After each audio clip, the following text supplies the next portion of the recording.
I let them understand that if you want the results of the guys you came to me because of, Yeah. this is what they did.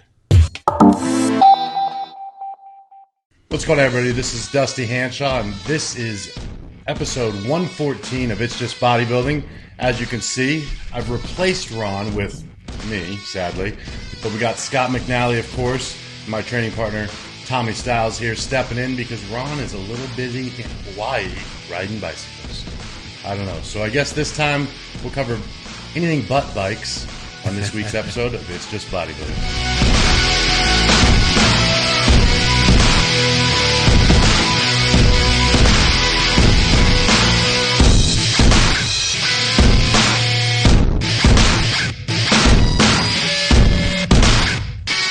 Glad you joined us here, Tommy, on such lengthy notice as, Ron pulled a Dusty.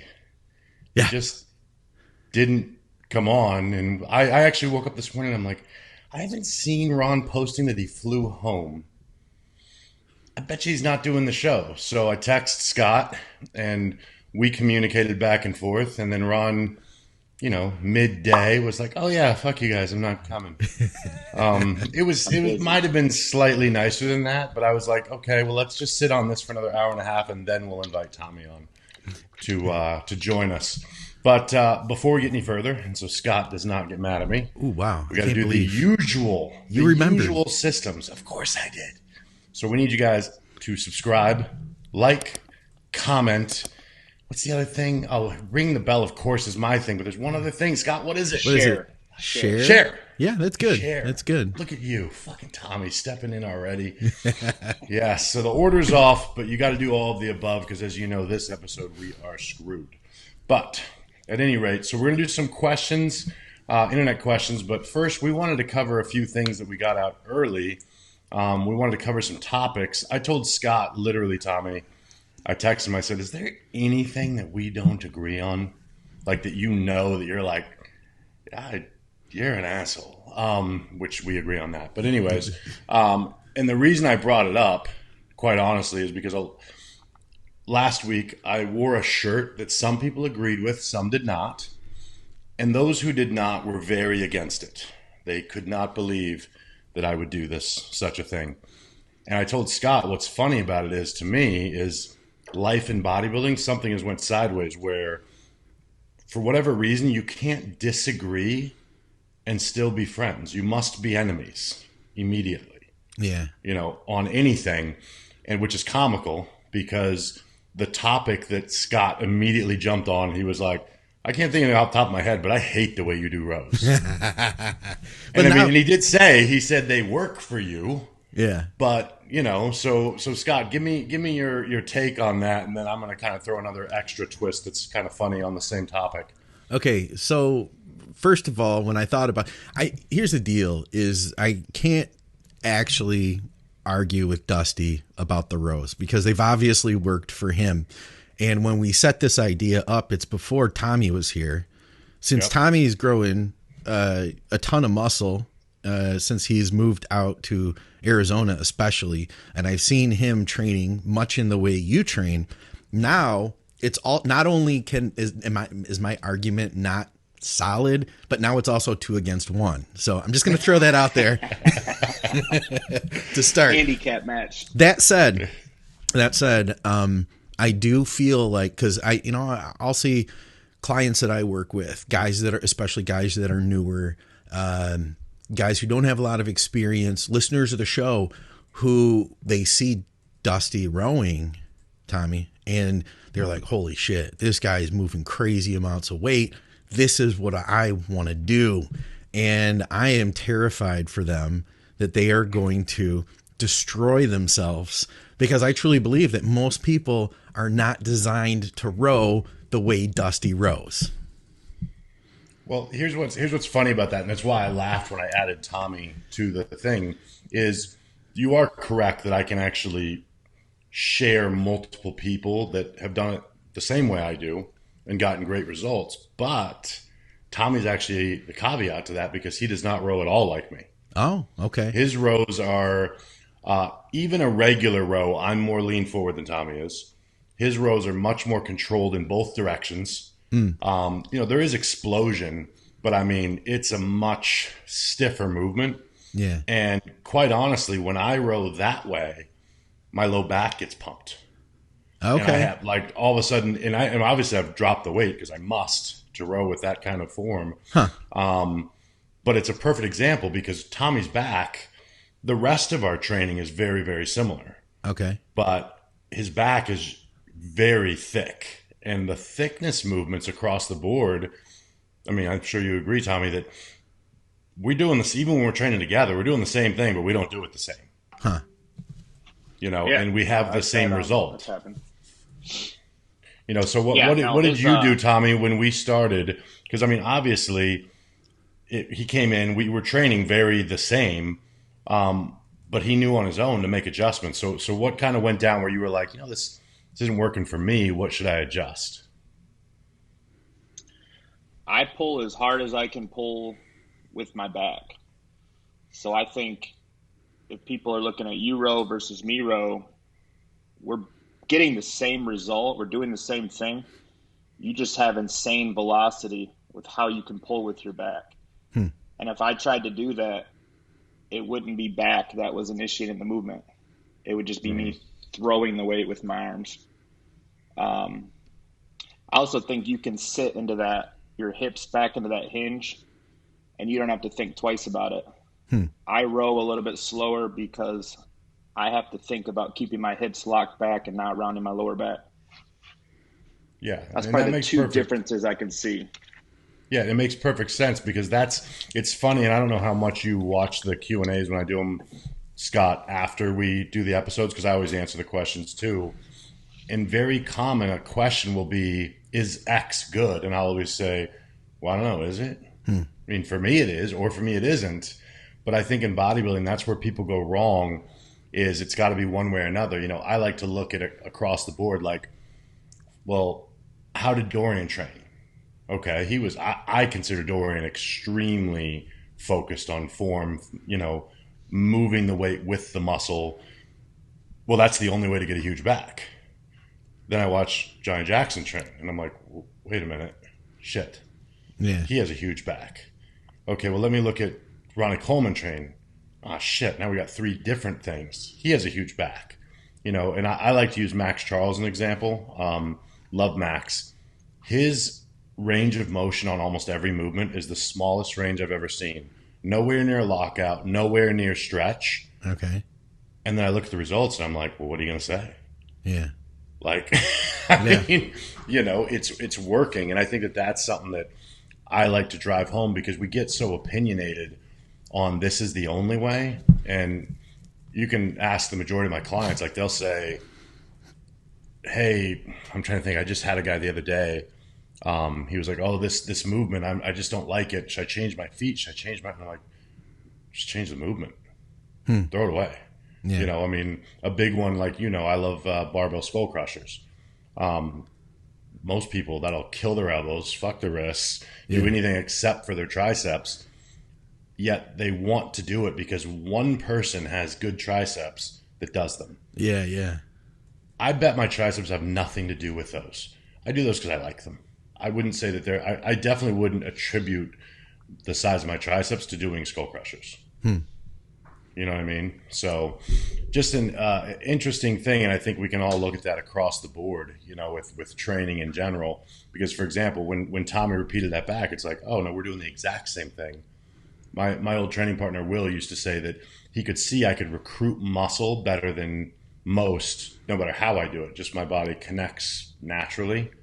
So it allows me to yank a little more and still feel everything.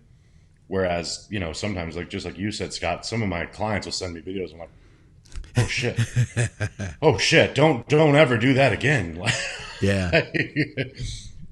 So what questions did you have on that you said were pretty solid to lean off with? Oh, let's see here. Okay. Yeah. So I made a couple of posts. One of them was at the YouTube page.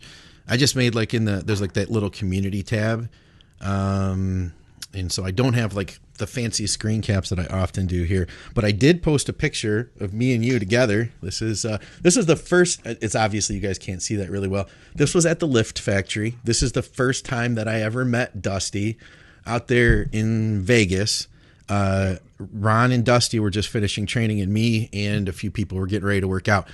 Dusty was like, "Hey," or Ron was like, "Hey, I'm going to introduce you to Dusty HANSHAW." And we took this picture. I liked, let me see, there was a great comment here that somebody had. Where was this one? He says, oh shit. Whatever, I'll guess I'll get back to it. We'll just jump right in though. 'Cause we do have a bunch of good stuff here. Enzymes, that was a big question here. We had some stuff about glucose disposal agents. There was like 2 glucose disposal agent questions, a lot of training questions. But yeah, Chaz asks us, what are your guys' takes on digestive enzymes? Do they help? And then he also asks the same question for glucose disposal agents. I got some other stuff for GDAs. So let's just start with enzymes.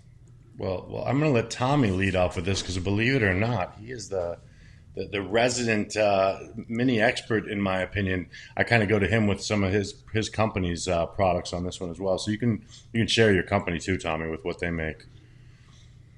Yeah, it's Leviathan Nutrition.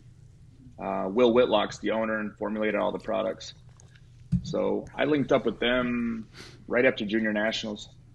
And Dante actually gives his blessing on a few of their products. So well, that says a lot right there. Me. Yeah, that was what sold me.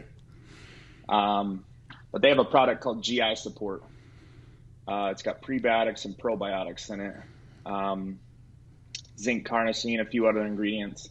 I'm not going to act like I'm a scientific whiz and I know all the science behind it, but Dusty knows, he writes my meal plans. I eat a lot of food. It takes a lot to grow, and I don't have to take that much food out to get in shape either. So I'm never hungry year round.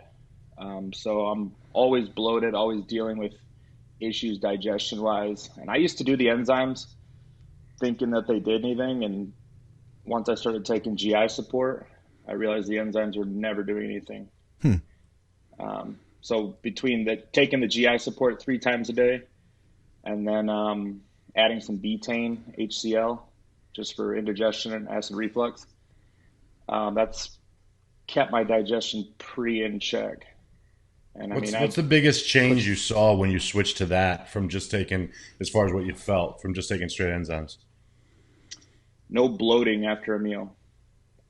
I used to walk around distended full time. And if I thought about it, I could pull my stomach in. But now I don't have to think about doing that.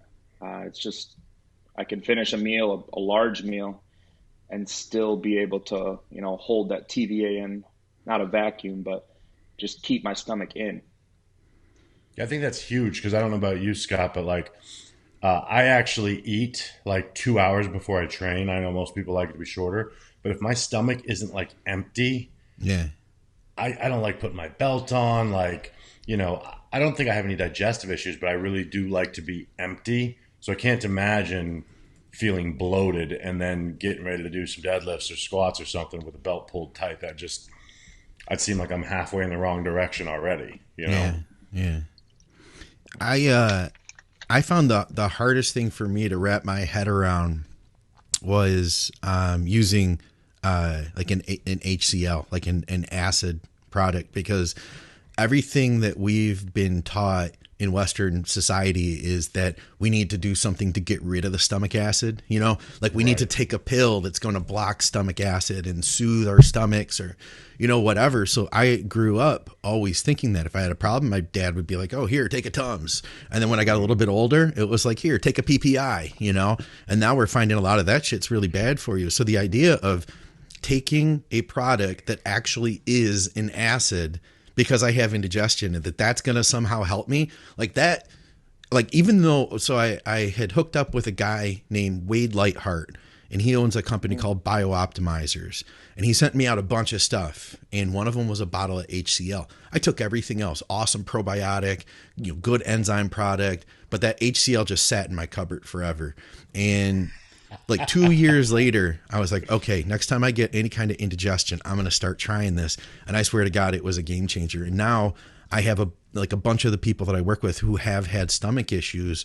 We use HCl. And then I think what I didn't understand or I couldn't connect to was the fact that, it's a poor timing of acid. If you're getting that indigestion, the fact is that your body's not, what I understand, it's not synced up. So you eat the food, it hits your stomach, you don't have enough acid, and then from there you overproduce, and now it's too late. So the timing has to be right. So if you take that HCl and then you eat your food, that's the prime spot to be. So that to me was a big game changer with digestion, and I've seen it help a lot of people. And the next thing that I've been really interested in looking into more, I have a guy that I work with that has colitis, and I've worked with a bunch of people that have, like type 1 and type 2 IBS.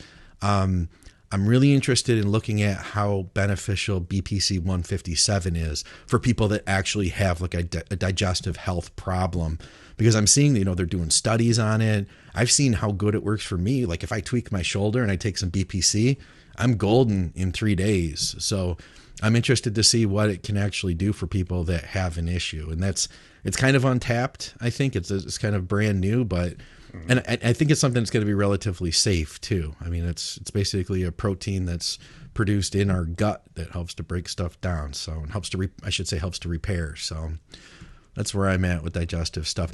I remember when I first met Jordan Peters, he said he didn't take any digestive enzymes until the food got too heavy in an off season, and then he would add the enzymes in as needed. I don't know if he's changed his mindset since, but I would say using them a little prophylactically has helped me. Just like maybe not going crazy, but I'll use an enzyme in the morning with my first meal, and then maybe with a couple heavier meals, and then I usually use a probiotic as well. And the one I use, it's supposed to work best on an empty stomach, so I try to space it out to get it like before bed. That's my jam. Do you find with the enzymes that when your body's utilizing the food better, it's easier to get food down, or do you see no effect with that? Yeah, that's the thing I wish I knew sooner. Like if I could change one thing when I was pushing the most food possible, it was that I think my biggest limiting factor was my appetite. And I think my appetite was directly related to not being able to process the food that I was eating and getting my stomach to empty out so that I could add more, For sure. For everyone who was watching the screen, you were watching me learn on half of the things that he was saying. You're kidding me. Did not know that. Did not. No, I mean, it's what I love is like these kind of little things, because like you said, I think getting in front of things is where a lot of us mess up. It's funny, but we think about it with overall health, but not something like digestion. Because I always do take this. I took the same step as Jordan. Is like my body's seems to be fine, so I don't take anything, but just barely, because I decided I wanted to start growing again. Like I just reached out to Dante the other day, and I'm like, hey, so my appetite is terrible. So what do I have to, what do you suggest doing? And I actually ran a couple options by him that he did not want me to do, based on didn't want me running into like any heart enlargement from some of the peptides and things that they have for increasing your appetite. So, I think that might be something to play with even on my end, because I think you guys know this. That's such a common question. What do I need to do to be able to eat more? And back in the day, I just ate more because I had to. Like, I would spend the majority of the year uncomfortable so that I could put on size, and then I would, diet down. And I always preferred dieting because not eating was so much easier than eating when you didn't want to. Yeah. That's just straight hell if you ask me. What else we got? Oh, we got the what was the other option that you were just saying that we wanted to, the glucose disposal? Yeah, I had somebody message me, and I found that comment too, which is great. I think I can actually screen cap this. I'll have to. I'm getting my technology together on this episode still. Love it. We'll do it all on this episode because no one's watching. Somebody. We're fine. Yeah, somebody asked me about metformin, and this guy also was asking about GDAs. And I said, yeah, I don't know if Dusty's got a lot of experience with metformin. We can ask him. Yeah, well, here's the issue that and again, I want to throw out this, not giant experts, so please, if you disagree, all good. But what I'm understanding is you shouldn't use it if you don't need it. I think a lot of us try to twist other drugs into bodybuilding drugs to make it essentially, hopefully, do what we would like it to do for bodybuilding. I can't even recall, but there are quite a few negatives that I've heard of if you're taking something you don't need with something like metformin. Whereas GDAs, I'll be honest with you guys, like I never saw the point. I was like, well, just don't eat like an asshole. Like eat the correct foods, this and that. And then dead serious, just being open, when I got on with Condemned, it was one of their big products. They were like, these sell like crazy. People love them. And I was like, well, fuck it. They're free. You know what I mean? So I'll use them. And I used them, and I did understand the science. Their big thing is, blood glucose levels and how your body actually can stay level. And that all made sense.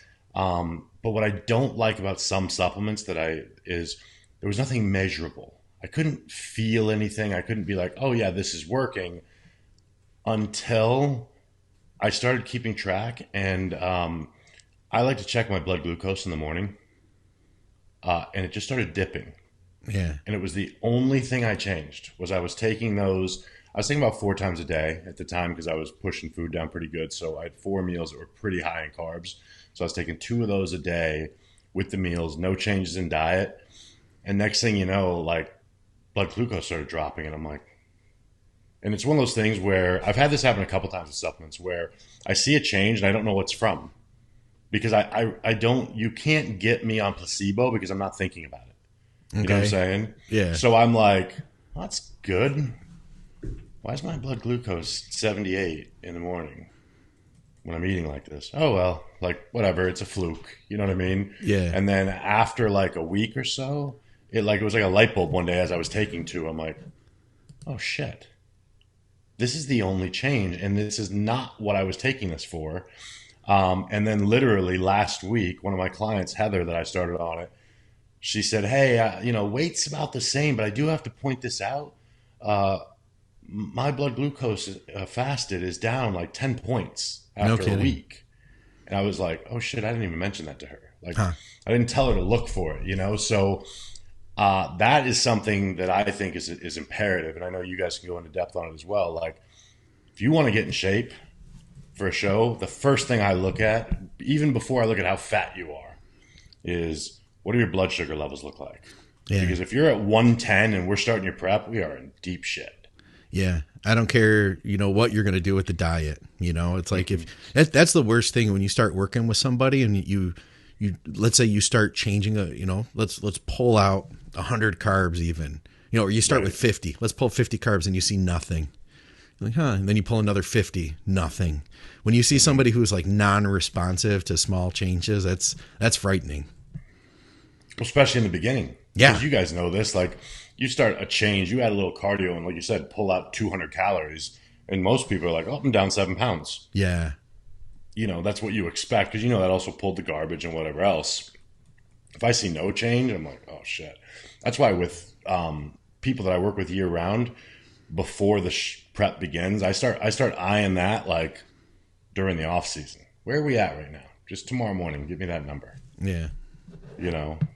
So that's one thing I would look at with those that no one talks about, but now I've seen on a couple occasions, and to me, like that's the most valuable thing I can think of with it now. So I became somebody who wasn't using them to, if I'm ever not with Condemned, I'll be buying their products and using them anyways, because that's a huge plus for me, How about you, Tommy? GDAs? I think they have value. One of Leviathan's products, IRE, has berberine, cinnamon, a couple other popular ingredients that you see in a lot of the GDA products. And my fasted glucose is, 66. So I eat 850 grams of carbs a day, no shortage of calories. So I was self-dosing with 2 grams of citrus bergamot a day, probably since 2017. And I still do that. That's just for cholesterol things. I have issues there.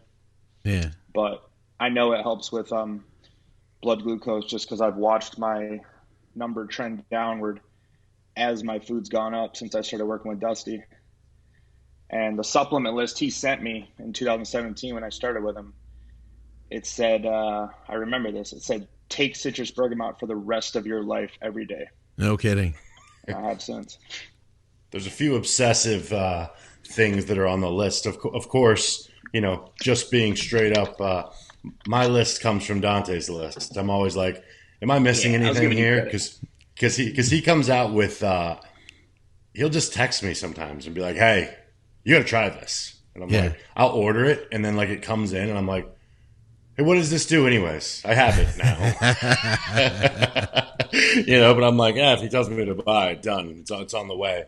Because it was funny, but just like the other day when I text him about, you know, telling me I was having a hard time eating and I want to increase the food.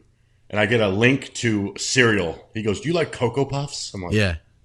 Just regular cereal. It was not like some sort of protein cereal or anything. So I was like, if I didn't like Cocoa Puffs, you wouldn't be my friend, obviously. And he immediately sends me a link. This is 13 grams of protein per. Have this, you know, have 2 of these with a meal if you ever can't eat. And I'm like, leave it to this guy to have some secret cereal. Yeah. And I usually, just for the record, I hate shit like that. Like I hate when people, for example, don't try to sell me a cookie. Well, hell, a protein bar or a cookie or a protein pizza. I'm like, fuck off, eat pizza. If you want pizza, don't eat this shitty pizza. Eat a good pizza, have a shake with it, move on with your life. You know what I mean? But that being said, things like this, they do help when you need just extra. Yeah. You know, because it's like my appetite, because it's been years since I've even attempted, Scott. Like Tommy knows, and I feel bad. Like if people were to know what I eat, they would be mad at me because being 290 is not difficult at all. Like I'll eat like 4 meals a day. So now that I want to push up, I go pushing like that 6th meal, and I'm staring at it like it's the biggest thing. It's like son of a bitch. 10th of Tommy's day. Yeah, yeah. Like, you know, his food, his diet and prep is way higher calorie than me trying to grow. I feel bad for the guy. Well, see, the amount of food he has to eat. And that's where some cashews and adds 10 pounds. And that's where like an enzyme becomes more important for a guy like Tommy, because he's got to push we've got to push our digestion a lot harder to do the same thing that Dusty could do with, you know, like Dusty, you're probably not going to deal with as much digestive issues eating 4 or 5 times a day, you know, right. But the guy who has to eat, you know, 2 cups of rice every hour with 8 ounces of chicken, it's like that gets old, you know, quick. Well, you know, Scott, when Tommy and I were getting ready for a show last year, the first thing I did was remove half of the Eggo waffles. I was like, let's cut those down to 6. Yeah. And then we'll go from there. And then we were dieting. And I know I've told you this before, Scott, but I realized like, all right, it's time to start pushing. So I go into my emails and I find the most recent diet. And I was like, oh shit, this makes me look stupid. I don't have the current diet. So I text Tommy and I'm like, bro, will you send me over your current diet? Because I don't know how, but I deleted it. Like, I don't have it. So he sends me the exact diet that I'm already looking at. And I'm like, holy shit, this is what you're dieting on? Yeah. I mean, I'm not kidding you. Tell me if I'm wrong, Tommy, but it probably had like 500 grams of carbs on it. And he was like getting in shape. And I was like, huh. I usually prep on like at the end, like 50.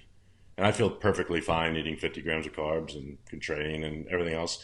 I immediately was like, well, shit, his life. Tommy's actually a multimillionaire if he would stop bodybuilding. Just like save all that food money. It goes straight to food. Yeah. All right, let's see. Do you got another one, Scott? I'm kind of scanning mine because I haven't even looked. I got like 10,000. I think I got my shit together here now. Oh, boy. I got some fun ones too. So let's do both. Here's kind of a fun one. We got a few of them on the feed too. Oh, also, here was that comment I was looking for earlier. Let me do a little bada boom on the screen. Watch this shit, Tommy. Yeah, this is in reference to this picture. Scott dwarfing Dusty, no matter how he tries to out-angle him. Boom. And you see, I'm way stepped forward, too. I mean, I'm pulling a Phil Heath on you. Squared up. I was like, this is the pro. Let the pro have his moment. That's what I said. Let him try to have his moment, and I still couldn't get it from him. Okay. So, the coolest expo that you've ever been to. I've only been to a few, so I can't really like comment. I'm sure, Dusty, you've been to a bunch of them. I've been to all of them, but let's hear what you guys got, because I think it's good for people to have their feel, and then I'll go all over the world with you. So, Tommy, what expos have you been to? And hey, they don't have to be bodybuilding. Who knows? It could be like the porn, the porn expo. Good times. That's if we had Ron here, Never been to that one. I've only been to a couple of bodybuilding ones. I don't like crowds or social interaction. So talking to you guys is really getting me out of my shell. This only works because we're not actually there. Yeah. Yeah. Honestly, the coolest thing I've been to is probably the auto show in Detroit. Oh, yeah. I've never been to that. That's actually pretty cool. Bodybuilding wise, I was at the 2019 Olympia, and I saw the expo there. I did the Arnold in 18, but that was way too many people for me. It's big. Way too many people for anybody. Get out of there. Yeah. I dread the Arnold every year just for the sheer amount of people, because, Scott, you know this, like, depending on where your booth is, like, you need to know that you're going to need to piss in an hour so that you can leave to get there. Yeah. Like, I mean, dead serious. Like, I love, because you'll be walking, Scott, and somebody will bump into you and be like, can we get a picture? And you're walking. And I'm like, I don't get that. But where would you? So, I mean, I can get all close to you right here if your buddy can somehow get this picture in. Yeah. And I mean, it is funny because it's literally, for those who haven't been, you can't see the ground when you walk at the Arnold. Yeah, it's crazy. So, what about you, Scott? What's your favorite expo? Man, I wish I could say I've been to a bunch of them, but I've only been to the Arnold and to the Olympia. And I have to say the Arnold is my jam, because that's where I've got the hookup. Like, so things are changing, because I just found this out. I talked to Mike Davies the other day. Now, he was kind of like one of the three people that ran that whole thing. It was the Arnold people as one entity, and then the Lormers, and then Mike. And they were kind of like in charge of everything. There's only, like, believe it or not, 6 people that are on a full-time staff for the Arnold. Like, everybody else are all contracted, or, this guy's in charge of the strongman, this guy's in charge of the power lifters, all of that. But there's only like 6 full-time people. And Mike was one of the top 3. And I guess that the Arnold, this was breaking news. I guess I can share it because he said it publicly. The Arnold people, whoever they are, they bought the Lormers out. So at this point, Mike is just contracted. He runs the Arnold Amateur, and he's just like a contracted person now to run the Arnold Amateur. So I don't know if I'm going to have. I was promised to be taken to the. Have you ever seen? There's that out on the expo floor. There's that little penthouse up in the corner, and that's the Lormer suite. And I was promised that the next Arnold I was going to be taken to the Lormer suite, though I don't know if that's going to happen now. That the hands have changed. There is no Lormer suite. Yeah. Now it's like the Arnold suite, I guess. But that's my jam, because I can kind of get into everything, go everywhere, and also too, I feel like the podcast has like a real solid Midwest reach. So I feel like it's my peeps, I know a lot more people when I go to the Arnold. It's like I'm home, The Olympia is cool, but it's different, I don't know. But like I said, I haven't been to like FIBO or anything like that. Right. Yeah, I was going to say that's the difference. So I think, and the wording of this will sound terrible for me, but in the U.S., I think we're all spoiled. And I say this as a fan as well as an athlete. Like, a lot of the best athletes live here, and even before they were friends, like, you would see them all the time. Yeah. So I find that at the Olympia and stuff like that, like people want to meet you and it's cool. But it's pretty, it's pretty low key overall. I mean, to be honest, you're better off to be a influencer. Like those people are definitely more the thing in the US, I feel like, which hats off to them, man. I know a lot of people have some disrespect, like they haven't done anything. I'm like, well, they've done something. Dude, they created a hell of a name. They're Dusty, badass. like 2 years ago at the Arnold, I saw Larry Wheels standing like just in an aisle, like up near the front by the bathrooms. And there was, he had a line of lines like Jay Cutler size line in 2010. Yeah. Like, to that meet kind him of line. standing there with no booth. Yeah. Yeah. Yeah. And I love that for those guys. Like, but so what happened on the flip, the very first time I went to FIBO, and I'm going to add also same thing being with Body Power. I learned that in Europe, bodybuilding fans are different. Bodybuilding is the thing. Huh. It's not that they don't. I mean, obviously, a guy like Larry Wheels would still have a line around the building. But so you guys will love this. The very first time I went to FIBO, I went to the iForce booth. That was the sponsor at the time, and I was nobody. I mean, like in my head, like I was almost like a YouTube person because we had a lot of YouTube videos. I'd won a couple shows, but nothing, no big deal. So I show up to the booth. I used to get there about an hour after it started, and they had a little play. Yeah, I was supposed to be there on time. They had a little stand for me to like sign pictures and stuff at. So I just passed it, and I was putting my stuff down, and the owner goes, "Hey, you got some guys waiting."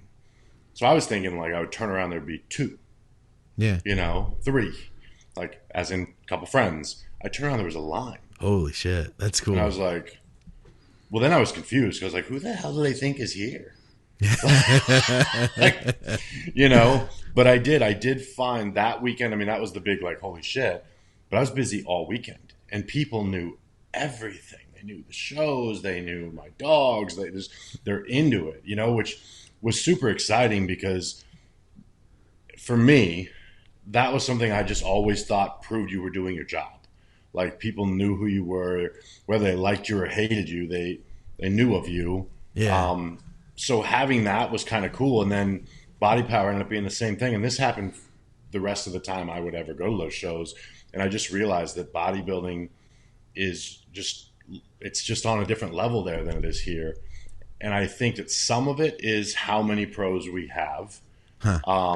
But some of it is they just respect it different. And I think, and not across the board because the game has changed, but I always felt more like I was a UK bodybuilder anyways because they just seemed like they were missing some screws in their head. And I was like, yeah, me too. I can relate to that. Yeah. So, but yeah, those ones are awesome. And man, they are huge. Yeah.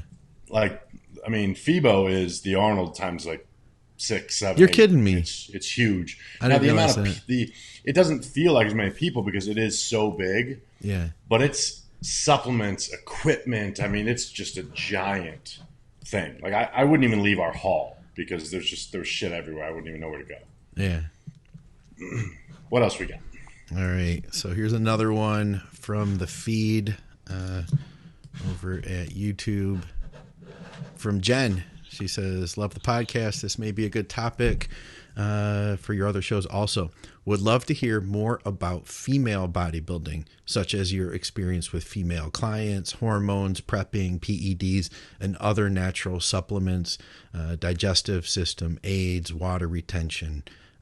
Maybe for Ron, Dusty, and Scott. Can you talk about your favorite winter or holiday hobbies or holiday family disasters or traditions? So we should probably do something holiday related because we've got Thanksgiving right after the show comes out. But yeah, let's talk some females, some fem chem and training, all of that.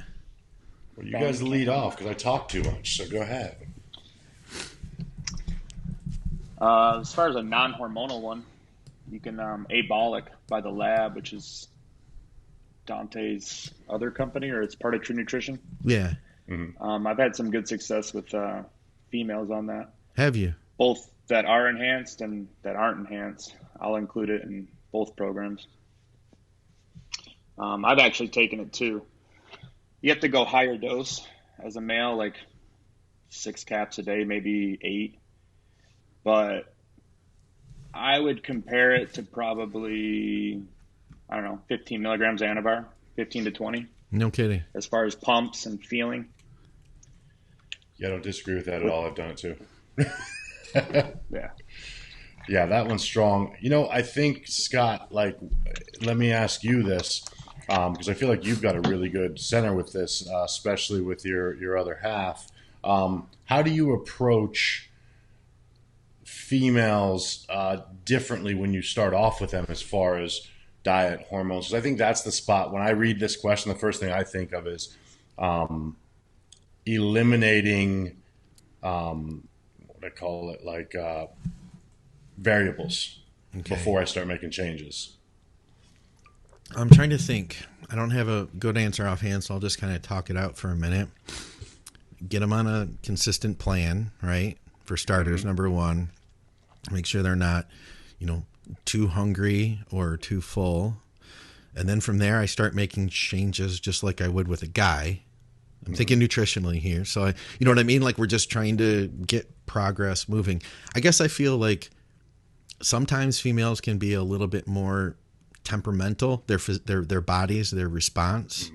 I'm thinking, man, I don't want to make like part of me wanted to say like a lot of females can't handle carbs as well, but then that's not statements are tough. I know what you mean. Yeah, it's like a blanket statement, so I don't want to say that.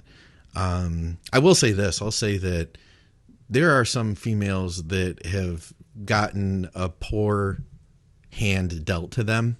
There's more females, I think, that have gotten a poor hand dealt to them with bodybuilding genetics than there are males. There's guys that have had a poor hand dealt to them too, but I do feel like there's a lot of girls that, like, no matter what they do, it's an uphill battle. Man, I don't know where. If it were more specific, I guess I would know what to say. Right. I mean, let's see. So she asks female clients hormones, prepping, PEDs. I mean, I don't know. I'm working. Instead of tackling the PED part right now, how would you approach a female client, no drugs involved? How would you approach an off season with her? That's how I try to think of it when I get a female. Okay. Because I get a lot of younger people that are basically bodybuilding newbies. So my goal for them is they're either going to be on one or two sides. One, they need to lose fat and get leaner to be able to start a proper growth phase or off season. Yeah. Or they're like me, they're probably an ectomorph and they're not eating enough, because we can all agree that there is a stigma for females getting huge. Yeah. You know what I mean? Like, every dude that loves bodybuilding wants to get huge, but there's a female stigma that comes into play about, being feminine doesn't just, apply to drugs. It applies to how big they're getting in the off season in order to be competitive. Mm-hmm.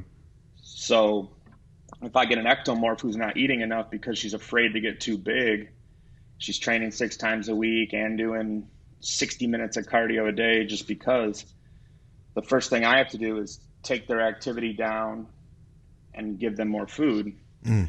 And it requires a strong mental state to be able to make those changes and realize what you've been doing is actually what's holding you back.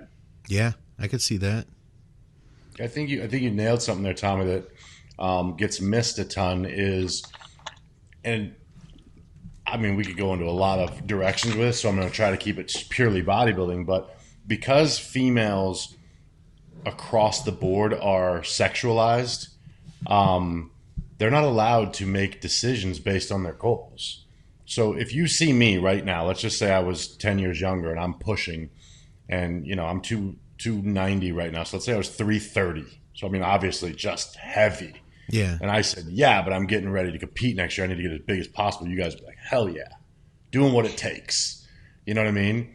But if you see a woman do that, it's like, oh, like, how would she do that? I mean, you need to look a certain way year round. And I feel like I almost feel like it takes a woman that has to be super hardcore, because Yeah. in general, they're judged walking around, which is ridiculous. If they're competitive athletes, then they should be looking at the same way I do, which is I don't really care what I look like. When I was competing, the goal was, okay, when's the next show? June 22nd? Okay, I need to look perfect on that day. Between now, July 31st and that next year's June 22nd, whatever the fuck it takes to make sure that that's my best and that's approved of, So I think you're right, Tommy. It's getting through that mental barrier for me has always been the hardest part. A, just convincing them that food is okay. B, working on the fact that, like you said, when they're doing 60 minutes of cardio already, I'm like, cool, well, where do you want us to go when we start this prep? Right. True. If you're at 60 every day, I don't want to hear about it when you're doing 2 hours and we're trying to figure out how to go up from there because it's really only an hour more than what your maintenance is, Yeah. So it's getting those thought processes through. And like you said, Tommy, like for any athlete, the very first thing I like to do is pull them off of everything. Guys, if they've been on for a long time, I'll put them on TRT because drugs hide mistakes. So if you're fucking up, you can grow on drugs. Sure. Like the thing is not as much as you could have if you were in order. So I like to tell my guys, like, and girls, I want to see visual, measurable progress every single month. And when we're getting that clean or on TRT, well, we already know what's going to happen when I add gear. Yeah. You know what I mean? We our formula is correct. Now we throw in the NOS and we get the results, So that's the deal there. And then the only other thing that I think for me, and this is just personal experience and you guys can jump in, but in my career, the women are the most hardcore people I've ever worked with. That is true. They're just fucking machines. It's like, if anything, I find myself having to pull them back on the regular. It'll be a normal thing. They're like, yeah, I did the training and then, I got done with my cardio, but I just did 20 more minutes. And I'm like, no, don't fucking do that, please. Like, because they're just wired that way. But with that, I do find some negatives because some of them are even more impatient than the men. And that leads them wanting, like, let's say they're on, 10 milligrams of Anabar and they're seeing change. And I'm like, fuck yeah, like, this is great. Then it's like, well, can we add some Winnie? Can we take 20 milligrams? And I'm like, why? Yeah, that's like everybody we're though. Changing. Yeah, but I see that I see that being more drastic because they are so driven. And like, I mean, and I say that as a compliment. Like, when I look at half of the women I work with, even now, and I don't work with many competitors anymore on the female side, like my soccer moms will like slit your throat to get in shape for, their daughter son dance. I mean, it's impressive shit. Yeah. But I do think that that's the only, I guess my point is working with females, I do find that the mental side is where I spend most of my time, both on positives and negatives, because they're in an uphill battle like Tommy covered. So it's getting them to trust food, getting them to, and sometimes it's a process because if you've been doing 60 minutes of cardio a day and not eating enough, I have to tell you to trust me while you're paying me while you start putting on some weight because I take all that shit away. Yeah. And that sucks because I'm like, you're not going to like what happens in the beginning here, but you got to trust me because I'm getting your body back to working for us instead of against us. You know what I mean? I would say in every situation I've worked with somebody who is especially newer, that's a female, we reach a point where they get upset because they think that they're not making progress because the scale didn't change for, like, at first you get that nice drop, Oh, yeah. and then everything, and then they, people who are newer especially expect that continual drop every week. And they don't see it happen, but they got 1.5 pounds and 1.5 pounds and 1.5 pounds, which is amazing. and then no pounds and no pounds. But then you look at the pictures and we say, hey, here's your pictures from not having lost weight in the last 3 weeks, and you can see a noticeable difference.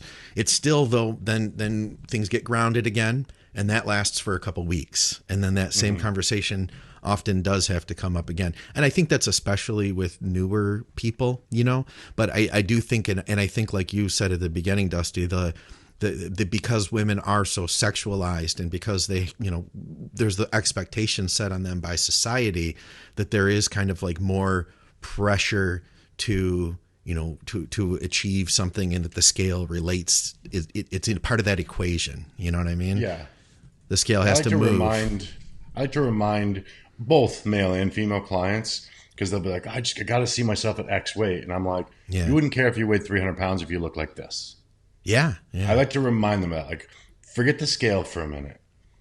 If you look the way you want to look in your head, but I told you weighed 300 pounds, would you care? And they're like, well, no. Like, there. Like, because I think the tricky part, and I say this literally probably, I type this at least 3 times a week. Progression is not linear. Whether we're going up or coming down, it just isn't. And I think that is something that, as you say it over and over, people start to get, because you guys know how it is. You'll be, for example, I have a girl I'm working with right now. She had an eating disorder, some other things. She's also an athlete's athlete. So the output is insane. Okay. But we're fighting the fact that I'm feeding her more, you know, and she's gaining muscle at a pace that I'm like, holy shit. Like, I can't believe you're natural, because she'll gain a half a pound every week, but look the same because of her output. And she goes, I just don't feel like I'm changing. And I'm like, you've gained 4 pounds in a couple of months. And I mean, it's so visual, but, you know, again, because of, I think, misinformation also is the danger. Well, I heard this guy put on 20 pounds in a month. Yeah. Yeah. Like, well, not muscle. Like, you know, I mean, I can put on 20 pounds probably by tomorrow, like, you know, depending on what it is. So, broad question, but I hope we kind of touched it, because I think at the end of the day, my big thing is, when working with women and men, but since we're targeting women, just like Tommy, I like to eliminate as many variables as possible first, get control of the body, and then start looking at supplementing other things. Oftentimes the digestive issues that a lot of women are working with is because their body isn't used to digesting food because they don't eat enough. Yeah. I got a client I literally worked with today. I said, well, this is what sucks. The first thing we have to do is get your body used to eating. Yeah. And I don't know what's going to happen with digestion there. But It's a we'll process. get that. Yeah. So everything's a process, for sure. Hey, that part 2 was favorite winter or holiday hobbies, or holiday family disasters, or traditions. So you've got a bunch of options there, guys. I'm trying to think, what's a holiday hobby? Is there such a thing as a holiday hobby? Is that like people who enjoy decorating the house with like lights and stuff like that? Yeah, I guess that to me is torturous. Yeah. Like, I'm blown away that, like, I've never, as a single man, had a tree. Like, the thought of doing that is terrible. I've got one of those ceramic ones, and you take it out of the other room and you put it in the living room and you plug it in. That's beautiful. It's perfect. I probably wouldn't do that, but I mean, if I did, I'd be like, bam, Christmas. That tall. In fact, it's about time. It's about time that I get it out, actually. You got to break that thing out and get festive. Yeah. You know what's crazy? When I see Costco put their tree up right after Halloween every year, it sends like a shiver through my spine, and I know it's time. Everyone's going to start doing these things. Yeah. And I am just ready for January. You know, I think that's what it is too, Scott, is so, you know, owning supplement stores for forever, I always dreaded the fourth quarter in general because nutrition and those things dip after, you know, I mean, the entire fourth quarter is weaker, but definitely November and December, you dip. So, I mean, I spent decades of my life, I guess a decade and a half, dreaming of January. Yeah. Like, all I wanted for Christmas was January 2nd. Because New Year's Eve, they all go get hammered. New Year's Day, they're kind of fucked from that. And then it's time to start the New Year's resolutions, and I would get a 22% increase in sales in the very first day. Every year. I'm like, we're back. Money. I mean, holidays. As far as the only thing that I will say that and this sounds terrible, but I actually truly love it, is selfishly, gyms get quiet and it's amazing. My gym is That's so like quiet. It's amazing to walk in and like it's just dead and you get to train. And Yeah. I don't think that happens at Muscle Factory anymore because it's the most popular gym in the state. You guys ruined it. You really did. It's crazy. So when I went back, Scott, 2 weeks ago, like I pulled in and my parking spot was taken, number one, and I'm like, what the fuck? That should never be used, even when I'm not here for 4 months. That's ridiculous. But there was literally cars like wrapped around the side of the building, which I guess is now all the gym. I'm like, what the hell is going on here? I walk inside, it's busy, and I run into Charity, and I'm like, wow. She goes, yeah, this gym sucks now. I'm like, what do you mean sucks now? She goes, well, it's the best gym in town, but there's all these fucking people here. I'm like, understood. I mean, it is crazy. Like, I bet you that you guys don't see a dip at all. I mean, they're also all the hardcore people go there, and Landscape's buying more shit. So, oh, which by the way, he's getting a horizontal leg press. Sent me a picture yesterday. Oh, nice. Perfect. I hear the big thing right now that the news is telling everybody is that you need to begin your holiday shopping now because everything is, limited availability and blah, blah, blah. And so that they're going to run out of stuff. So they are encouraging us all to buy more and to buy now. So go in debt sooner this year. That's the key to your success in 2022 is debt for shit you don't need. It's funny, actually, we were just talking about this yesterday. Do you remember when Black Friday was a thing? And now Black Friday is like a 2-week thing. It's all like, I see things now. They're like Black Friday sale starting Monday. And I'm like, it's Black Week. Black Week. It's a whole thing. And I literally, and because obviously I understand business, I was like, well, obviously what you're trying to do is get people's money before someone else gets it. Yeah. If you wait till Friday, they might not have anything to spend.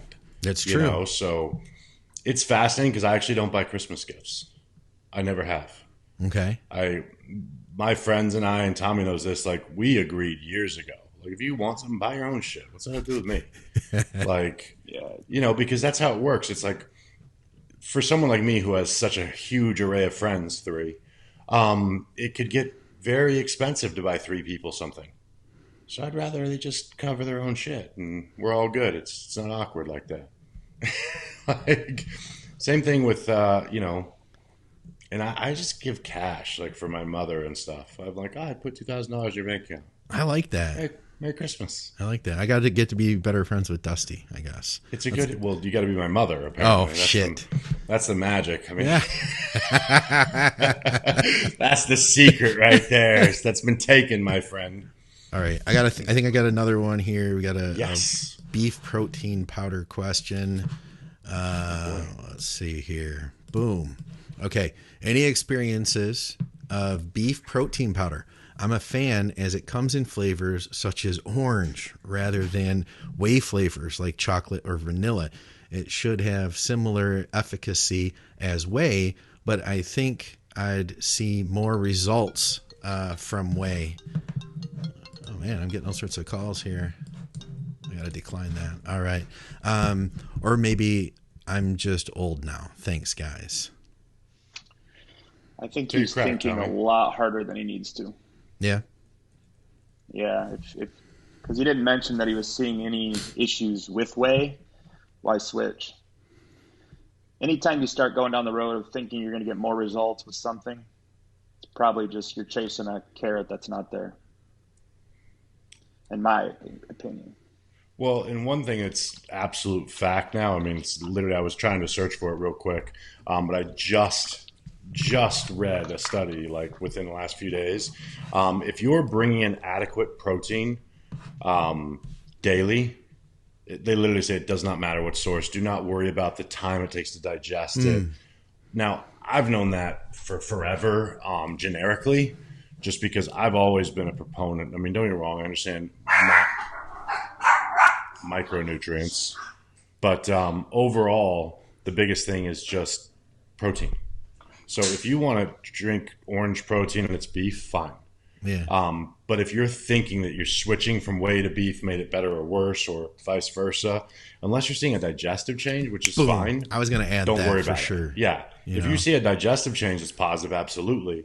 Like I suggest all my clients, truthfully, I tell them to use whey isolates. Yeah. And I know it's the fastest digesting and all these things, but very few people have an issue with a whey isolate, where sometimes with concentrates and some of the other ones they can.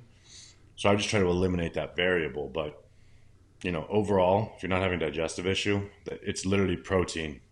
You know, if you did only slow acting proteins all day, you'd be fine. I remember, do you guys remember back in the day, it was like you finished like, no, you eat whey isolate right after you train. Maybe and then hydro. before bed, you got to do a casein because it digests slower. And the amount of time that your body is digesting food overnight shortens the gap between when you eat breakfast.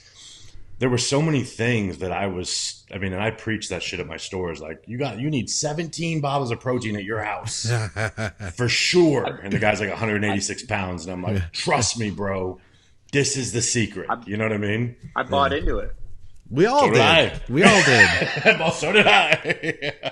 I used to hate, like, in casein, they were super thick, remember? So I always made it pudding because shaking it sucked. Yeah. So I'd like add Splenda and make this whole fucking thing. And now I'm like, is it chocolate? Yeah, that'll do. That one's fine.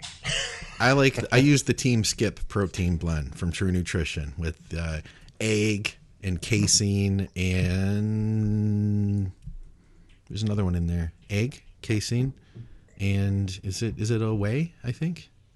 Like whey hydrolyzed or something like that? It's not super fast. It's kind of like a fast, medium, slow type. But I like the texture. That's the reason that I use it. Yeah, see, I back that. I back decisions like that. It's like I said last week, Scott. Why do you do that? Well, because I like it. Yeah. Well, that's not the answer you wanted? My bad. All right. We need some more It's Just Bodybuilding questions, which somebody pointed out last week. I think they said it's just bodybuilding 25% of the time. True. We usually go way off the Richter for most of the time. This will help our percentages here to swing away from bodybuilding, because I feel like we're a little heavy right now. Are you superstitious? Yes. I thought you were going to say yes. I thought you were. No pause. That was quick. Fucking lootly I am. Hey, what's going on, guys? I'm going to take a brief moment to shout out our sponsors. I'll make it quick, but this stuff's super important because it's our sponsors that help to make this show possible. If it wasn't for them, we wouldn't be here. And if it wasn't for you shopping with our sponsors, we wouldn't be here either. You can support our programming by shopping with TrueNutrition.com. They're our title sponsor. They've supported us for a number of years. They have awesome health and performance supplements. You can ask Skip or Dusty or Scott Stevenson all about True Nutrition, and they'll tell you how good of a company they are. Hardcore bodybuilders have trusted them for over 15 years now. Use our code THINK. You'll get some savings. You'll support our programming. If you're in Canada, you can shop with supplementsource.ca. They have highly discounted supplements, discounts on bulk orders, and free shipping over $99. Check them out. And finally, you can directly support our programming on Patreon. I'll have links below for Patreon and everything else. We're taking more questions over there, and I appreciate everybody who's already helping to directly support our programming through our Patreon. All right, guys, thanks for hanging with me. Let's get back to the show. Examples. Okay, playing sports. Well, hell, my entire life, but getting specific, like I used to have to put my left shin guard on first when I was getting ready. Playing hockey. I used to think I would have a better game if I blindly reached in and pulled my left one out on its own first. Like, deals like that were a must for sure. Another thing, the other day, Nikki's taking her daughter and they're leaving, and they're taking my truck. And I just go, all right, drive safe. And her daughter looks at me and goes, nah, we're going to get in an accident. And I'm like, you don't say that. We both yelled at her. We're like, what the fuck are you doing? And I was like, leave my truck, crash your car, fuck. Yeah. Like, no. But no, I'm ridiculously superstitious. Just dumb shit too, where you know it's stupid. But yeah. Do you guys have any specific clothes that will for sure make you have a better workout? Tommy?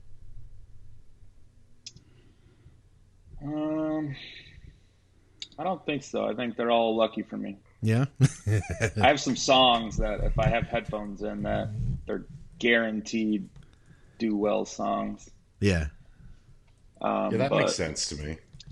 I'm pretty superstitious, similar to Dusty. Like, he's seen me. I tighten my left wrist wrap first, then my right. Then I go back to make sure the left was tight, and then I tighten the right again.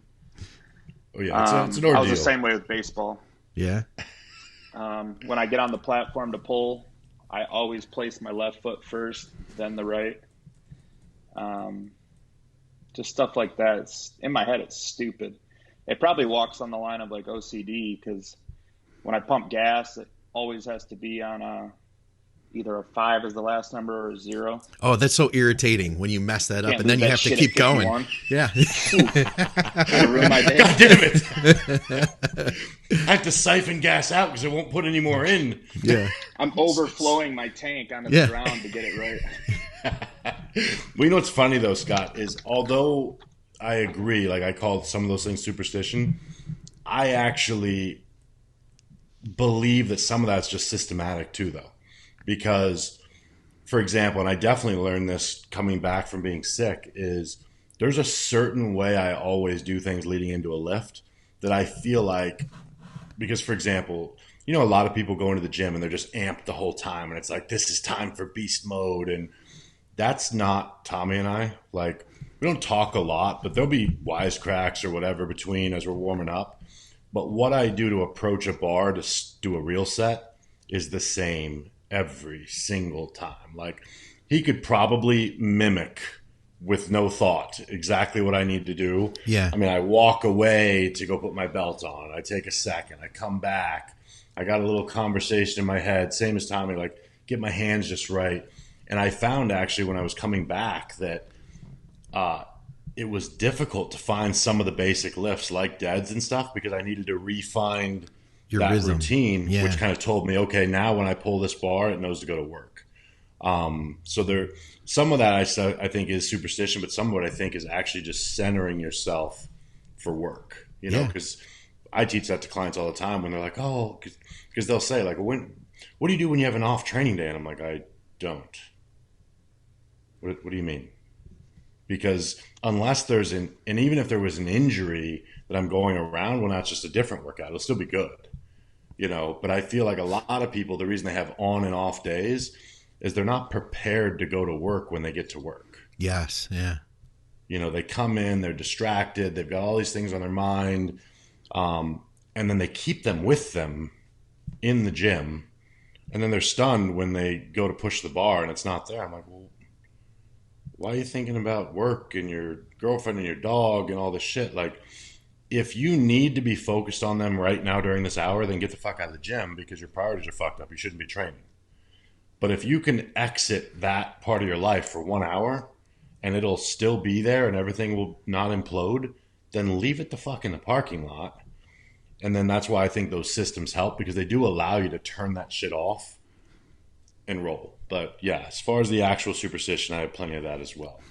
I think what you're talking about too is how to program yourself. You know, that's what it really is. You know, I feel like having gotten sick and then coming back to training, one of the first things I've needed to do is make sure I don't overdo it so I have a bad experience. I want to make sure that, most importantly, I have a good experience in training, because I want to have an experience that I can continue to recreate and enjoy. Exactly. And enjoy.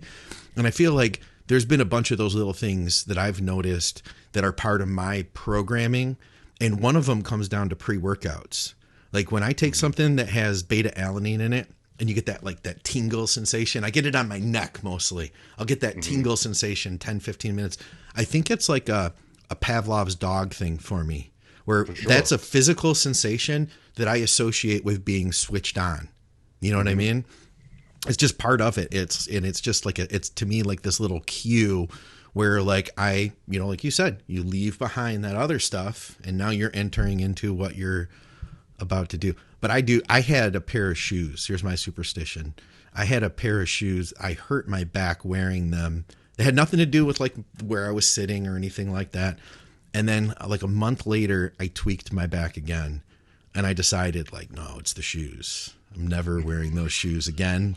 There's something wrong. I never wore those shoes to the gym again. Yeah, see, I back that though. I definitely do. My only thing with clothing, it's not superstition or anything like that or lucky, is just if you see me in a tank top in the gym, it's because I have to because I'm filming. So Dusty does this sometimes. He'll call right back. He knows the program. I was explaining to Tommy that sometimes you just you leave. You leave. I just had to go. It was a quick piss and I'm back. No, but what I was saying is, so I just love to be completely drowning in clothes when I train. Yeah. I don't want to see anything. It's not even about, like, I used to think it was somehow about the mirror and what I'm looking at. I'll be honest, I think I just like to be comfortable and just training. Huh. You know, like I'm like people, I got teased the other day because the guy I was training with actually had a big ass baggy shirt on. And the guy commented on my post yesterday. He goes, "Be careful. I think your training partner's shirt's bigger than yours." And I'm like, these guys get it. So on leg days, I like to wear 5XL shirts always. They're just a little bigger. And I like that. I can breathe. I want to die in something that's super large. What else we got? All right. You know what? This is a question of mine, actually. We'll continue on the non-bodybuilding theme. Beautiful. So I wanted to get your opinion and your insight, really. I'm thinking about, so every year I do New Year's resolutions.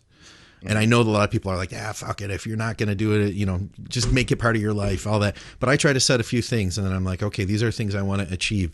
And I have a bunch of stuff coming up this next year. I don't know if I want to put this one on the plate, but if not this year soon, I want to have a rental property. I want to purchase something that I can invest money into.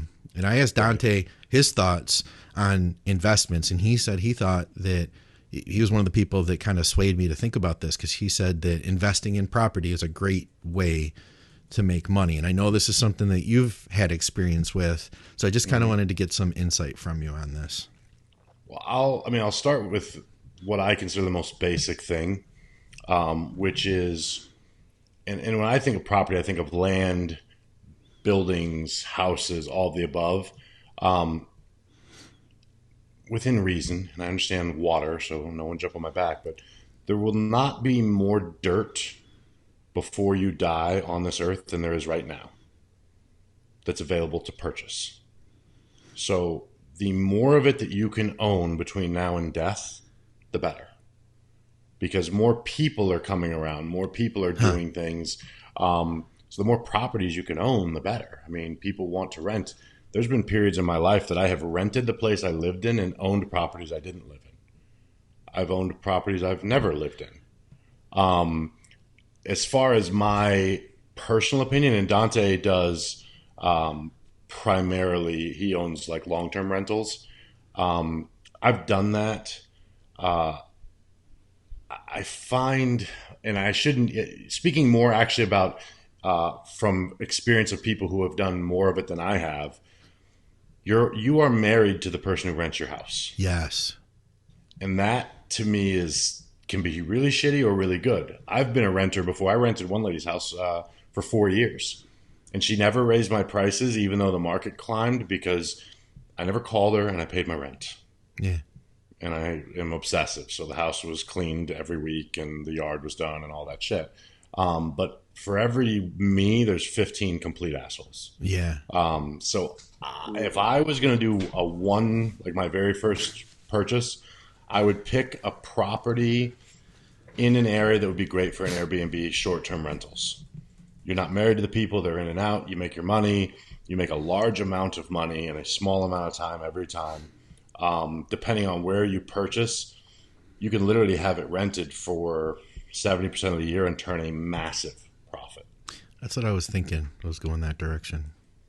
Yeah, and I just think it's awesome. And if you get a few of them, you can have a management company take care of it as well. Tommy will tell you, I like to do things where my money can get involved and then I can get out. Yeah. Like, I don't want you calling me because your toilet's broken. I'd be like, why are you calling me? Yeah. I don't know how to fix it. Fuck off. But that's what, like management Silent companies are owner. for, so that's just my 2 cents. And don't get me wrong, like huge money in the other options. But I think if you don't want to be married to it, that's another thing. Plus you can buy in the right area, you can buy a small place that's not going to kill you and just turn a massive profit. I mean, I would love to buy all of South Scottsdale. Tommy knows that. Like, you can make a killing on them, and literally, you probably could rent it out consistently 9 months of the year. Yeah. Even in places like that, where it gets so hot and people are like, oh, nobody wants to go there in the summer. I'm like, do you know how many big events they have in the summer? People still come. Like, they're always coming there. So again, don't get me wrong, a long-term rental is right now, especially, is a killer. I just am always afraid of the downside of the tenant, which you can beat by having extremely high, points of entry for people. I do find, and nobody be offended that has this, but I do put a lot on a credit score with somebody. It tells me a lot about you. Now, I've had a bad credit score in my life at a time because of situations that happen out of my control, co-signing on something for somebody who didn't pay. But across the board, that's a pretty strong thing. So in my brain, it's kind of like now if you go rent an apartment, you guys, like, if you've got an 800 credit score, they don't want any money from you. Like, they literally are like, because they don't want to have to give it back. Then they're not going to fuck up their house. You know what I mean? So I do, like, those things help if you do a long-term rental. If somebody's got an 820 credit score, safe to say they're not going to ruin your house. They have their shit together. You know what I mean? Because you know what they make in a year, and you see their credit score, and you see their criminal history, probably pretty safe. Probably. Unless they bang a random horse. Sorry. Shit goes sideways once you do that. Remember that guy from last week who was sick, and he said, what do you do when you find out you're sick, or you end up getting sick and you're like a week out from your show? Yes. How did it go? He says, Dusty, sick guy from your Q&A a week ago. He got 3rd place in his first show. Thank you. Hell yes, man. I saw that time, but he got sick 6 days out. And I'm like, finish it. Just go. It might suck. It might work for you. Just go. So 3rd of your first show. That's anything, you're going to be drier. Yeah, that's what I said too. That's exactly what Scott said. He goes, hell, you might be better. All right. How about any major benefits to having one full back day rather than splitting rows focused, lat focused days? You guys first. I think whatever works for you. This goes into the current theme of bodybuilding that Dusty and I talk about a lot day to day. Scott, I'm sure you've seen the trends. Like, you see somebody with a big following on social media start talking about how they're doing a certain thing. So we're back, lat bias day and a thickness day. I had back days for 3 years where I did probably 3 to 4 movements total. That was my day. Yeah. It's still like that sometimes. I have a density day right now where I do legs and a couple pull movements, and I have a pull day. But next week I could switch and just do all my back movements on one day, and then 6 days later do it again. So I think the key, or what I'm trying to get at, is do what works for you. Don't jump on a bandwagon just because you're seeing it, become popular on social media. I've seen all these trends. I watch it all happen. I've watched it for over a decade. You guys have watched it for longer. Like, there's no right answer to it. If your back is something that needs to come up, you probably need to improve how you're executing the movements rather than add more days or add more movements. That's just been when I need to bring something up, like with chest. It's all right. What movements actually work? What movements don't?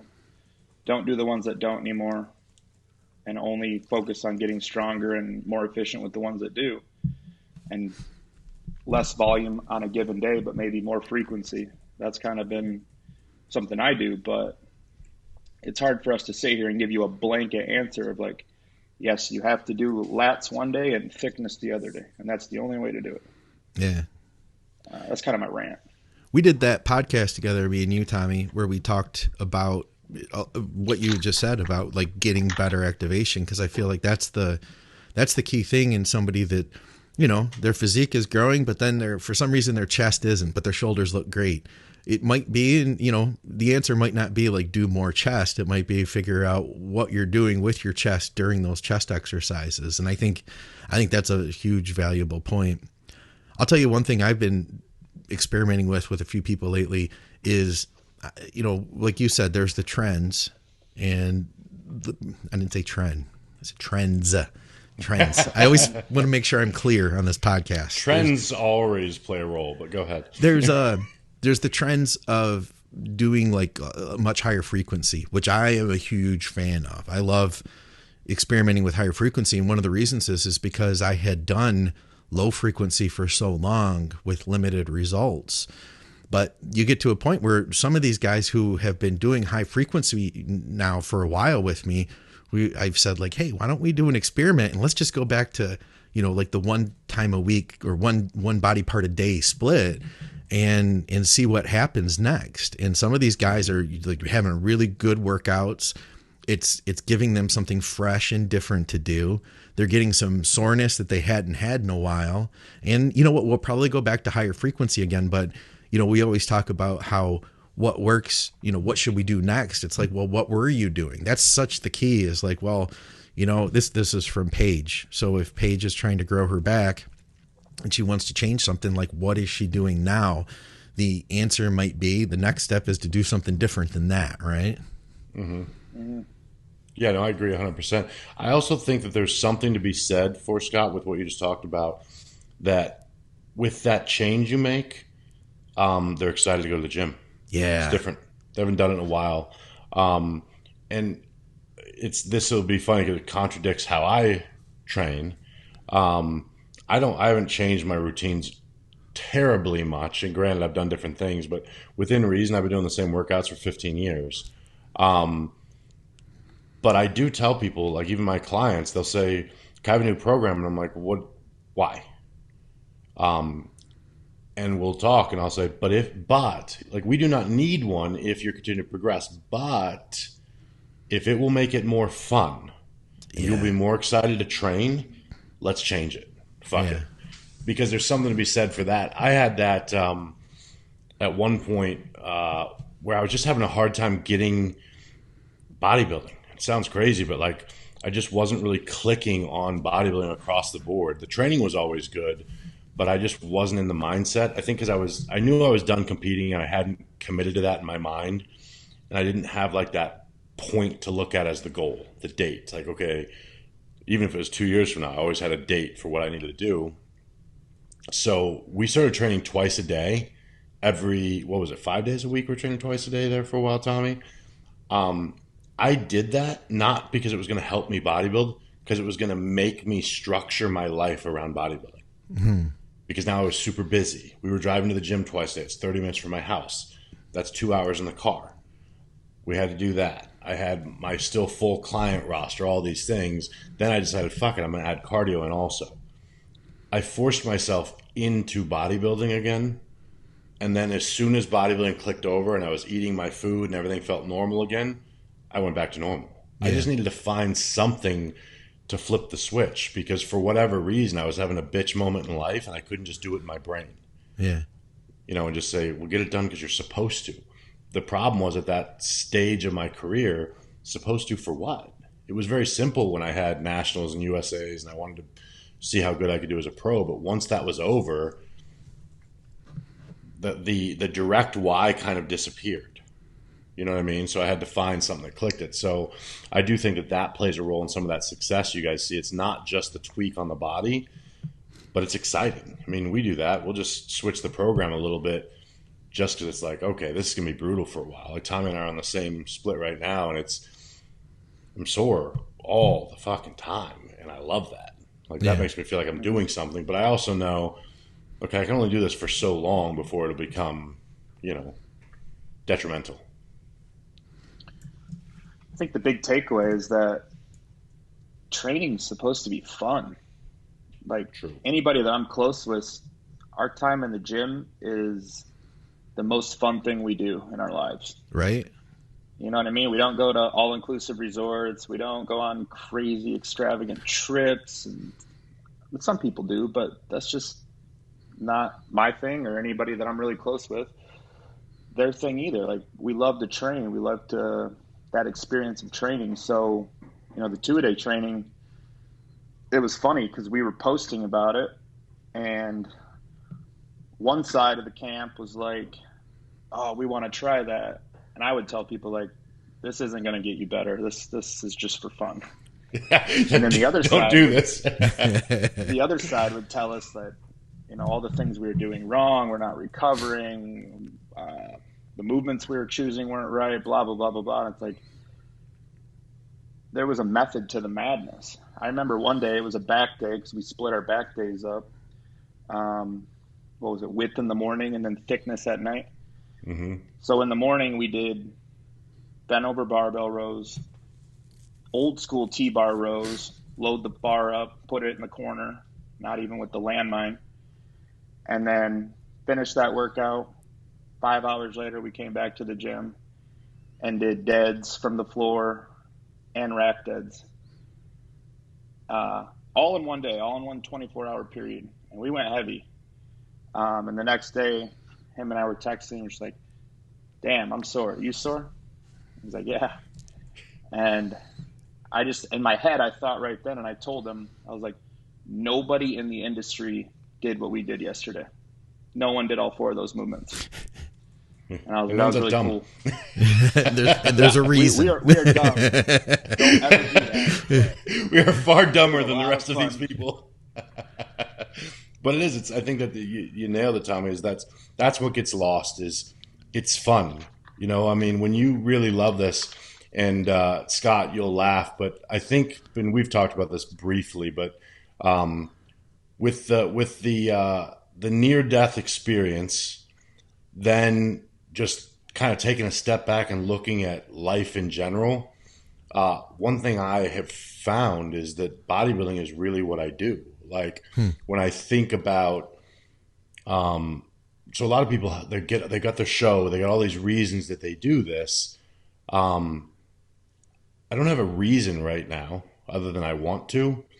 And even saying, like I had just said, that, you know, I need to get my food back up and things like that, it really shows when you just love the process, because I'm back to as good as I ever was, just by enjoying the process. Like, there's not like a solid, like, holy shit goal, you know, at this point. I've got one just because I want to see what I can do. But that was something I really realized after all that, is like, this is what I will do forever. Maybe not to be big, but the bodybuilding side is just the natural thing. Like Tommy talked about trips and stuff. We're doing a trip to go train with a friend, like 4 of us. We're going to go rent an Airbnb and film the whole thing because this is what we do. Yeah. And we're going to call that a vacation, where we do exactly what we do every day in a different place. Oh, well, that's our life. You know what I mean? But that is the fun. I mean, that change will make it exciting. We're going to go train somewhere else. We're bringing the video kit and having fun. I mean, that to me is the ultimate goal. Like, have fun every day. That's the dream. Yeah. All right. I'm looking around here. I think we got time for maybe 2 more here.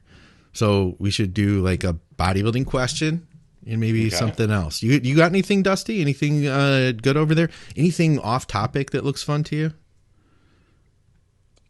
I mean, I've got some way off topic. Yeah? We got craziest girlfriend stories. Oh, wow. We've got... wow. Can we do a whole show on that?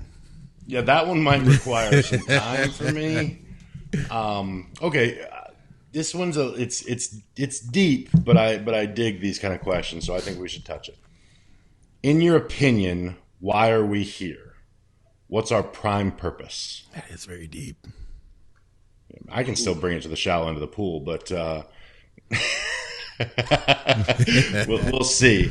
So, what would be your response? Let me reword this. What would be the simplest way that you could respond to that? Man, I feel like my answer would be really depressing. That's all right. Fuck it. It's the truth. I don't know if they're really, I mean, it would be nice if there is a bigger purpose, but I don't know if there is. Like, you know, I don't disagree. Keep talking. We just happen to if be you want here. me to say some shit to make you feel better, go ahead. I don't know. I can tell you what my purpose is. I can say that. How about that? Is that all right? I would say that and it's like a self-made purpose. My goal is to help other people, because that's what I need to do to be complete in life. I feel like before I had gotten into recovery, I feel like addiction, whether I was in active addiction or not, I was very selfish. And so my goal is to help myself by helping other people in one way or another. And part of the podcast is kind of part of that, because I feel like bodybuilding, I learned a lot about it through listening to podcasts, and I learn really well from like listening to people talk. And so it's like a way that it connects well for me. And so me doing podcast is a way to kind of like reach out and help other people be good at that. So it kind of fulfills part of my life goal. I dig that for sure. What about you, Tommy? Why are we here and what is our purpose? Yes. Is that the question? Tony's going to go dark. I could go dark too. He's like, all right, motherfuckers. You guys are making me think it's 3 a.m. and I'm having this talk with myself. I think we're here just to exist. However you want to exist, whatever that means to you. I've found that the legacy I leave is what drives me.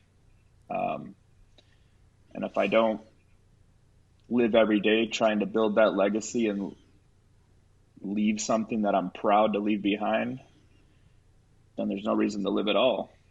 And that's not like dark or mundane. That's not me. It's not a cry for help. That's just how I view life, how I view mankind. So with that being said, like, helping people is a big driving force for me, but the twist is it's selfish. Yeah. Selfishness leads to selflessness. So if I can help someone just by something I say, or even giving them 2 minutes of my time at the gym, or even something even more casual, like a grocery store interaction, whatever the case is, the clients is obviously easy because they're hiring you to help them get a result. But it's the little things that, like, I'm just living my life, where if someone finds that I help them in some way, because I do live a very selfish life. I do what I want, when I want, however I want. And anything that gets in the way of that, I usually cut out or quit. I had a career as a firefighter that prevented me from doing bodybuilding the way I wanted to, so I quit. So if my selfish way of life helps someone or steers their life in a certain direction or alters their purpose, or maybe how they'd answer that question, then I can dig that, and I can build my legacy on that. And that can keep me away from the dark thoughts that I could really go into with this question. I love it. It's funny because I want to keep it as simple as possible to answer. But I will say now I have a hindsight now, and Scott, we've covered this, that's different. And I feel like if someone said to me, what is our purpose on life? I think the purpose is to find your individual purpose. And I know that sounds like I'm not answering the question, but it's like too many people think that there's a rule to this whole thing, what you're supposed to do. I used to think that I bucked the system all the time because I was a rebel. Yeah. But in reality, I found that I bucked the system because fuck the system. Why does it have to be that way? It's been my way of life. Like, you're supposed to be good. You're supposed to go to school, get good grades, play sports, date the girl, go to college, graduate, climb the ladder, get the white picket fence, the 2 kids. That's the thing you're supposed to do. And I've always thought, why? Like, why? And I never wanted that. And so I feel like what I found for myself, and definitely after getting sick, a lot of people will say, like, to bodybuilders, there's more to life than bodybuilding, you know, and I don't disagree, but I disagree. And what I mean is what's wrong with that being what you want to do? Like when they'll say, oh, you're wasting your time when you could be doing all these other things. This is what I want to do. Like, I'm in a position now, for example, where I don't need bodybuilding. I don't need to be big. You know, finances are good. Business is good. I can stop. Why am I planning trips with Tommy, who's just in the beginning stages of his bodybuilding career, when I don't have to anymore? Well, because it's what I want to do. So when I say everyone's finding their own thing, I feel like what I have discovered and accidentally shared with people is you can do whatever the fuck you want. And I really do believe that. I think that every single person listening to this show has some obscene talent of some sort. And most of them don't have the balls to play with it and see what it is. And I don't mean you're going to make millions of dollars or whatever, but I think you can find happiness in that thing. Yeah. I like that. But because we follow the rules, we don't. And because it's hard to imagine. I think back to like when parents used to tell kids, don't waste your time on those video games. They're not going anywhere. And now kids are making millions of dollars playing video games.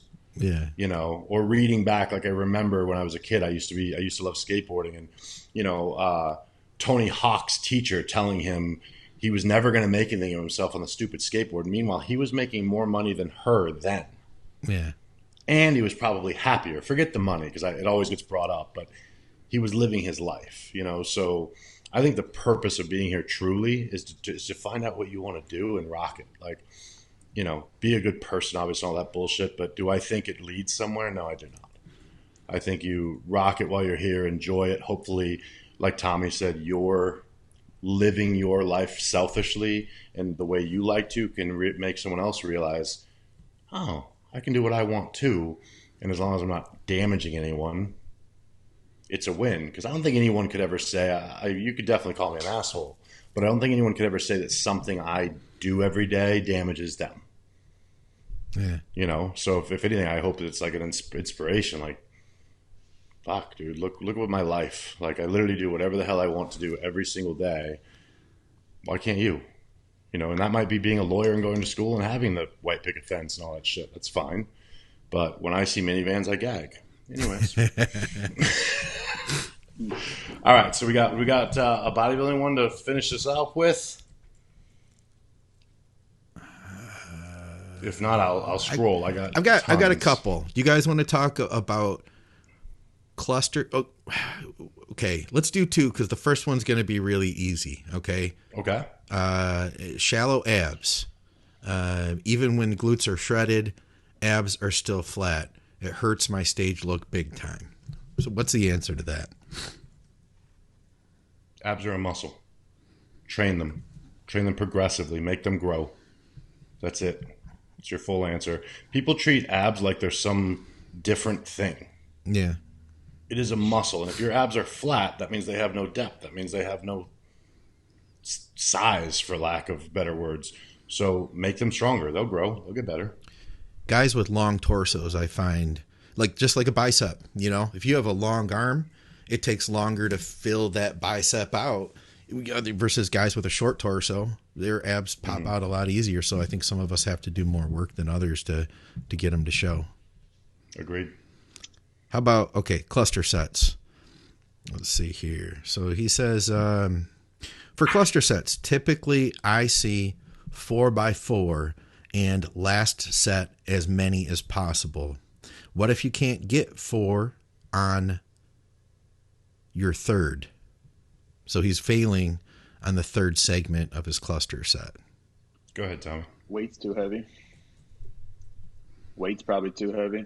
But if that happens, then you would just call an audible intra-set and get as many as you can. But once the form's gone and you're not being productive with what you're doing, then the set's over. But the main point is the weight is too heavy. If you couldn't get it for at least a 4x4, then it was too much. You bit off more than you could chew.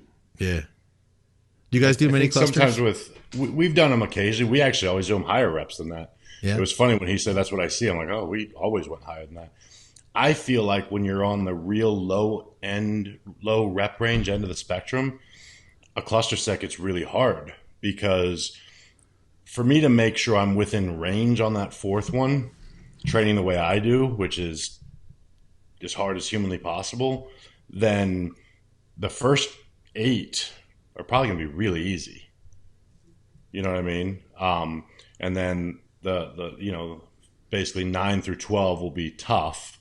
And then hopefully that last one is going to be, debilitating. I think, weren't we usually doing like 8 reps when we were doing those, Tommy? I think we did 4 rounds of 6. But yeah, 6. That's right. We did working sets up to a weight and then did a cluster. I'm not sure if he's just like starting out the exercise with a cluster. Yep. But we would do working sets of 8 to 12. And then once we got to our cluster weight is when we would, employ that. Yeah, I actually love clusters, but I do think that there's something that can be done. If you do them incorrectly, you're way off the Richter. You're not even doing what you think you're doing anymore. I'm going to bring in an example that has nothing to do with what we're talking about, but it's because I just thought of it with a client. So I have a client. I just started on DC training, and he was always, he's a hard training guy. So I said to his program, he's doing a rest pause set. And then one day I just happened to be looking at his stories, and I see his girlfriend on the assisted pull-ups. He misses at like 7, and then she does 3 forced reps.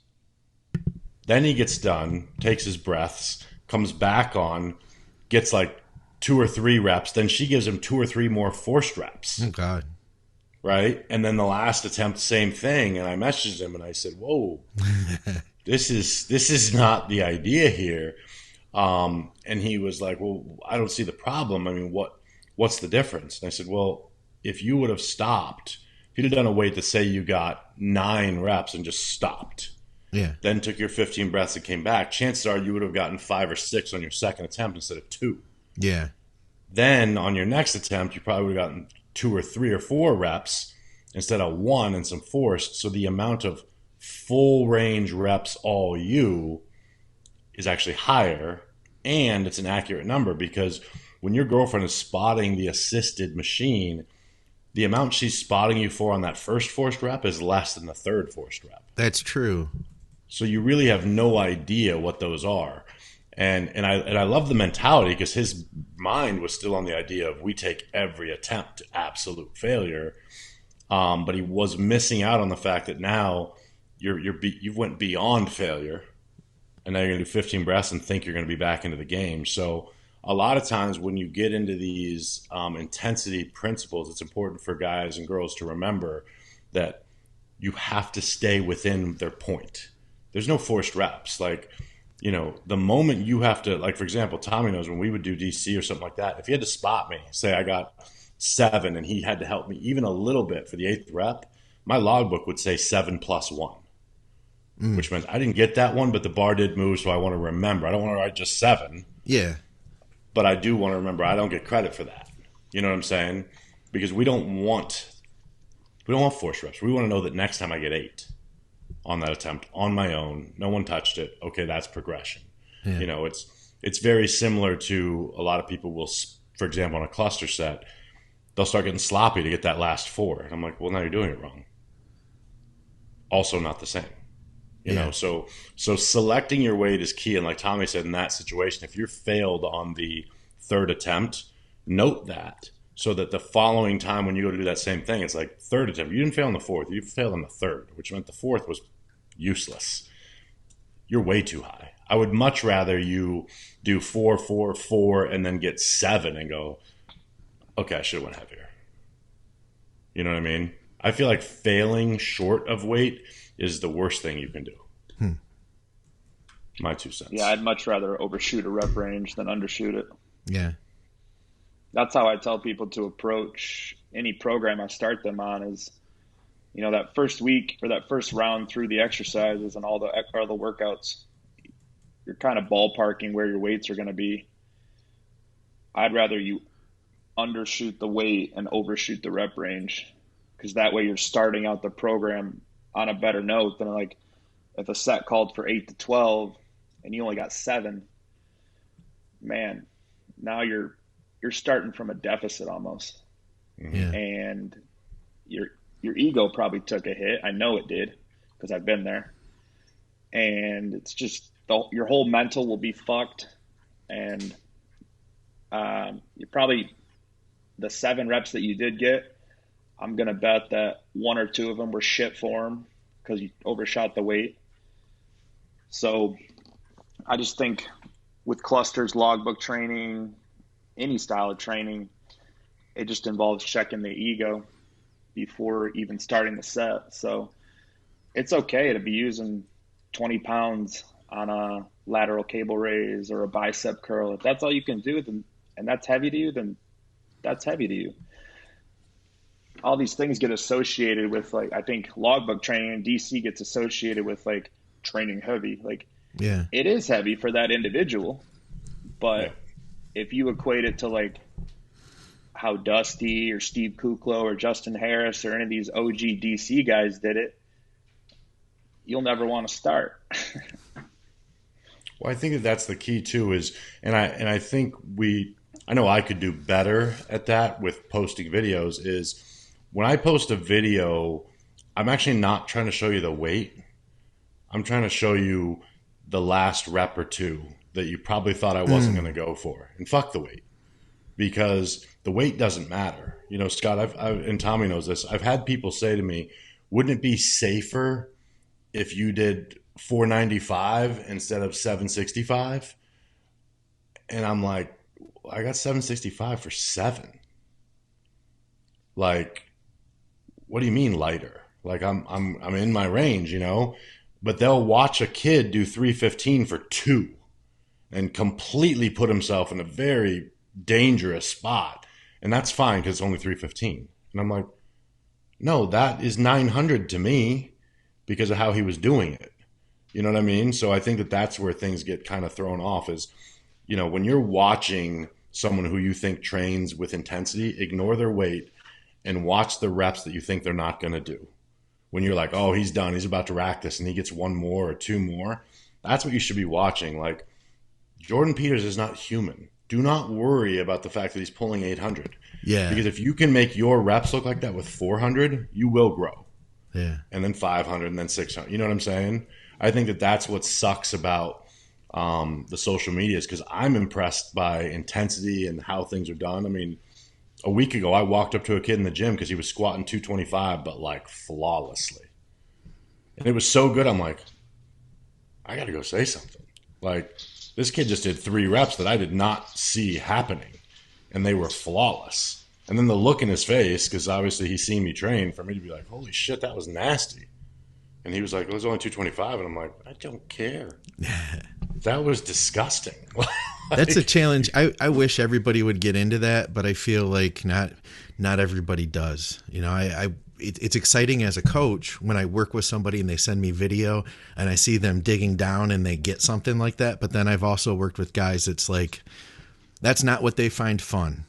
And if they don't, then they, you know, you can't, you know, I'll give you a good example. When we interviewed Sasan, when he used to work with Jordan Peters, they did not have a great time together because Sasan said he ended up like fearing that training after a while. Mm-hmm. Like he ended up hating the idea of, you know, going in and beating the logbook. That said, I don't think Sasan needs to train like Jordan to look amazing. So, you know, he's got that benefit. And I've worked with people like that. I had a guy at the house who's fairly new. Like he's trained for a couple of years tops.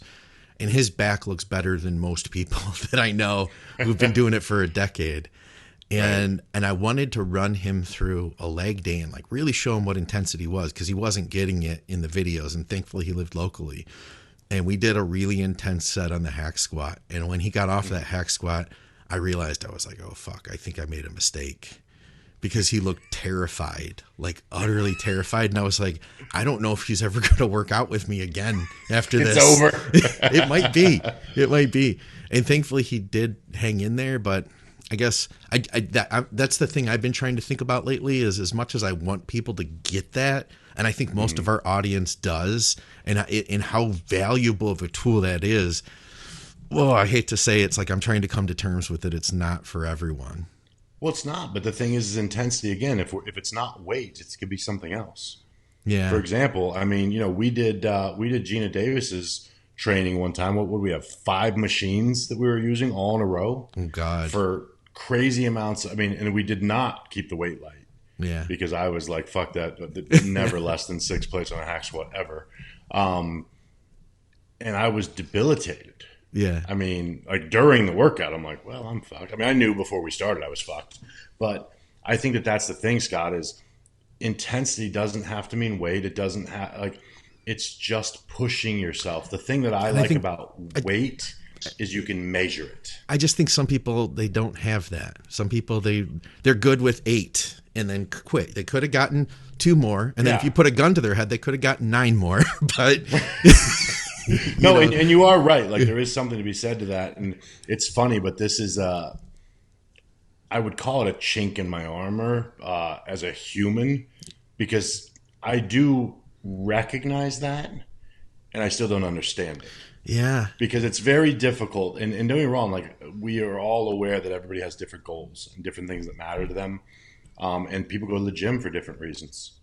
And you have to keep that in mind as far as, like, they got a good workout. They're taking care of their heart or whatever it is. But when they hire you, it gets very difficult. Yes. But I feel like the only thing that I can convey is I do my best to work within their needs, but also I let them understand that if you want the results of the guys you came to me because of, this is what they did.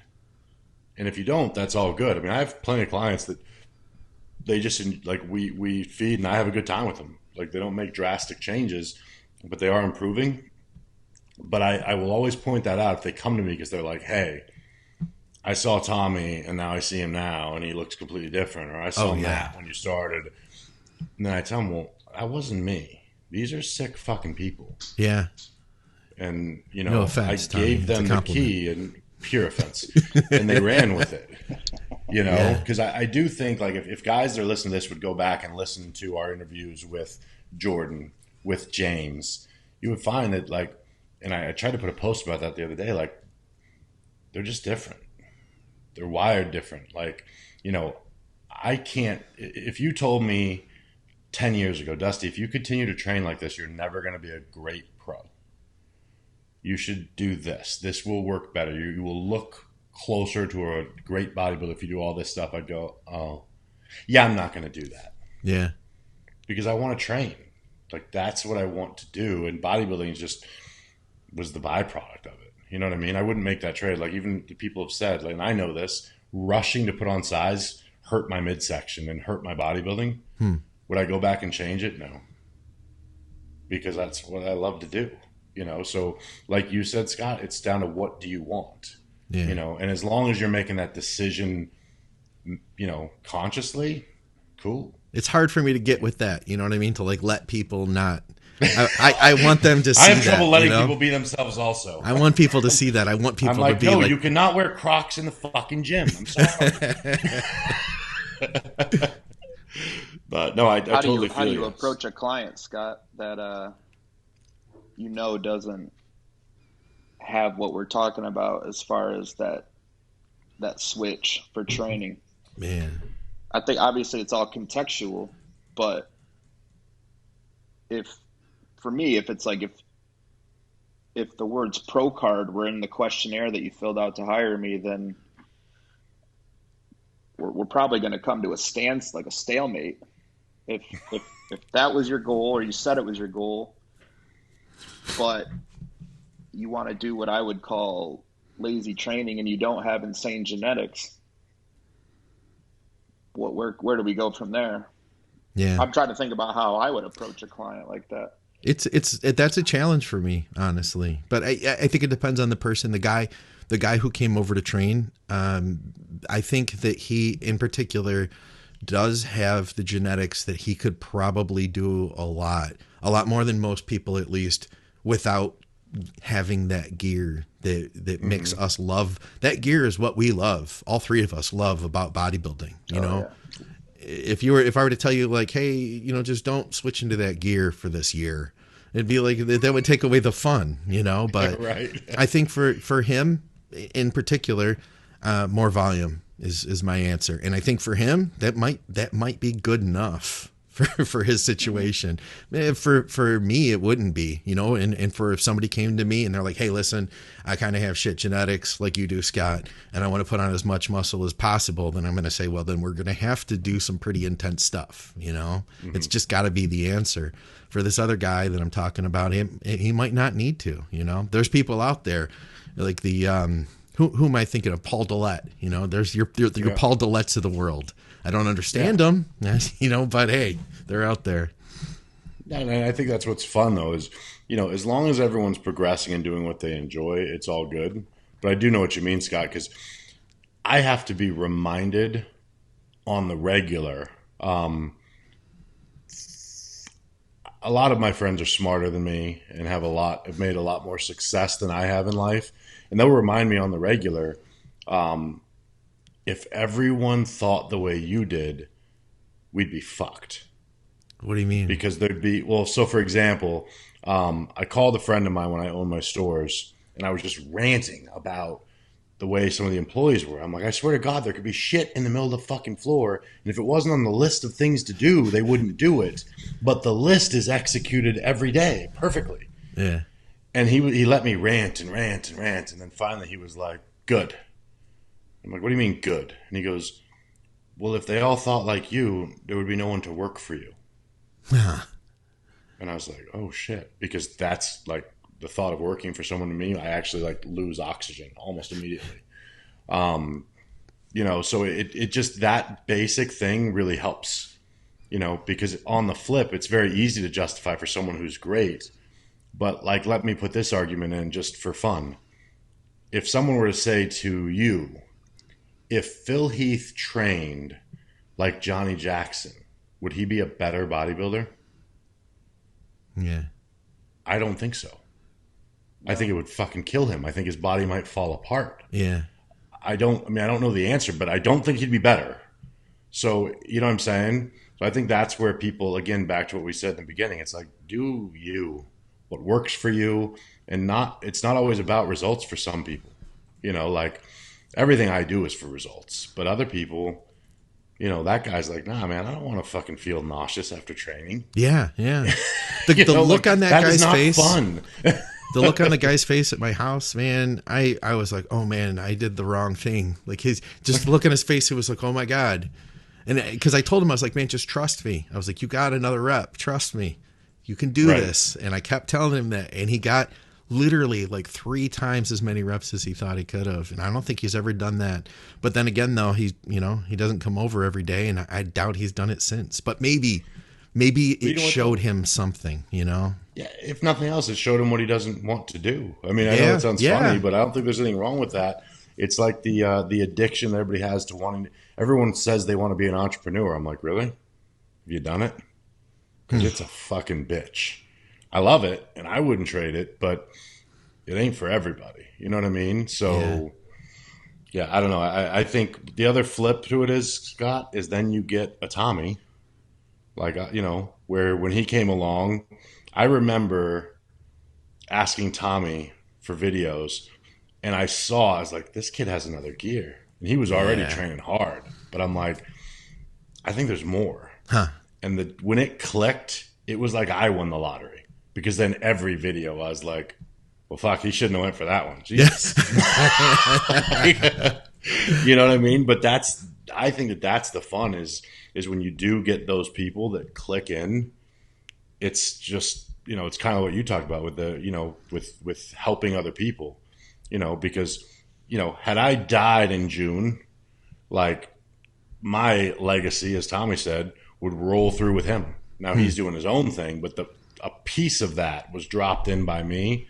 Yeah. And where he takes it is up to him. You know what I mean? And I feel like that tie-in for bodybuilding, life, business is all kind of one thing. And when you see somebody that has that gear in the gym, it doesn't shock me at all that he has it in business and work and everything else. You know, he just understands, okay, if I just work fucking harder, something will give. Yeah, how you do one thing is how you do another. So, you know, that kid you're talking about, Scott, like, I remember those moments. Usually with myself, because I had a couple training partners in Michigan, but I remember those moments of like going for those reps where it's a flip of a coin, how it's going to go. And I remember I would finish them and I would write in my logbook, that was a transcending set or transcending rep. Like, I have just unlocked a new level of training and I can never go back to the old way because now I've experienced this new way. It's like being a kid and you experience something new for the first time and your life has changed forever. Yeah. Because you're now like older, maybe you're probably not mature enough, but you're older and it's like you just became older in that moment. So that's the way it is with like training wisdom and training age. And like all the while I'm sending those videos to Dusty and I was like, this is going to be the one where he signs off and tells me I'm all right. And he would still come back and say, you had one more. You had one more. I know I'm being an asshole, but you had one more. And then it became a personal challenge. Like, fuck this guy. I'm training my ass off. Like, I'm thinking about these lifts for 96 hours in advance. Yeah. I'm a shitty firefighter because all I'm doing is thinking about getting his approval. So you find those guys that want that challenge, those guys and girls that want to be challenged. And I think that's the fun part about coaching is challenging people and seeing who steps up to the challenge. So for me, it's always been, you know, challenging myself with my training. And like Dusty said, bodybuilding is just a byproduct of that. I don't think, you know, I know everyone likes to dog Branch Warren for how he trained. And I don't think anyone should emulate Branch's style because he made it work for him, but on paper, it's not great. But would Phil Heath have been better if he trained like John Jackson? Probably not. But would Branch Warren have been better if he didn't train like Branch Warren? I guarantee not. Probably not. Yeah, definitely not. Definitely not. Yeah. Yeah, that's a perfect example flip because if Branch trained like Phil, we would have never known him. Yeah.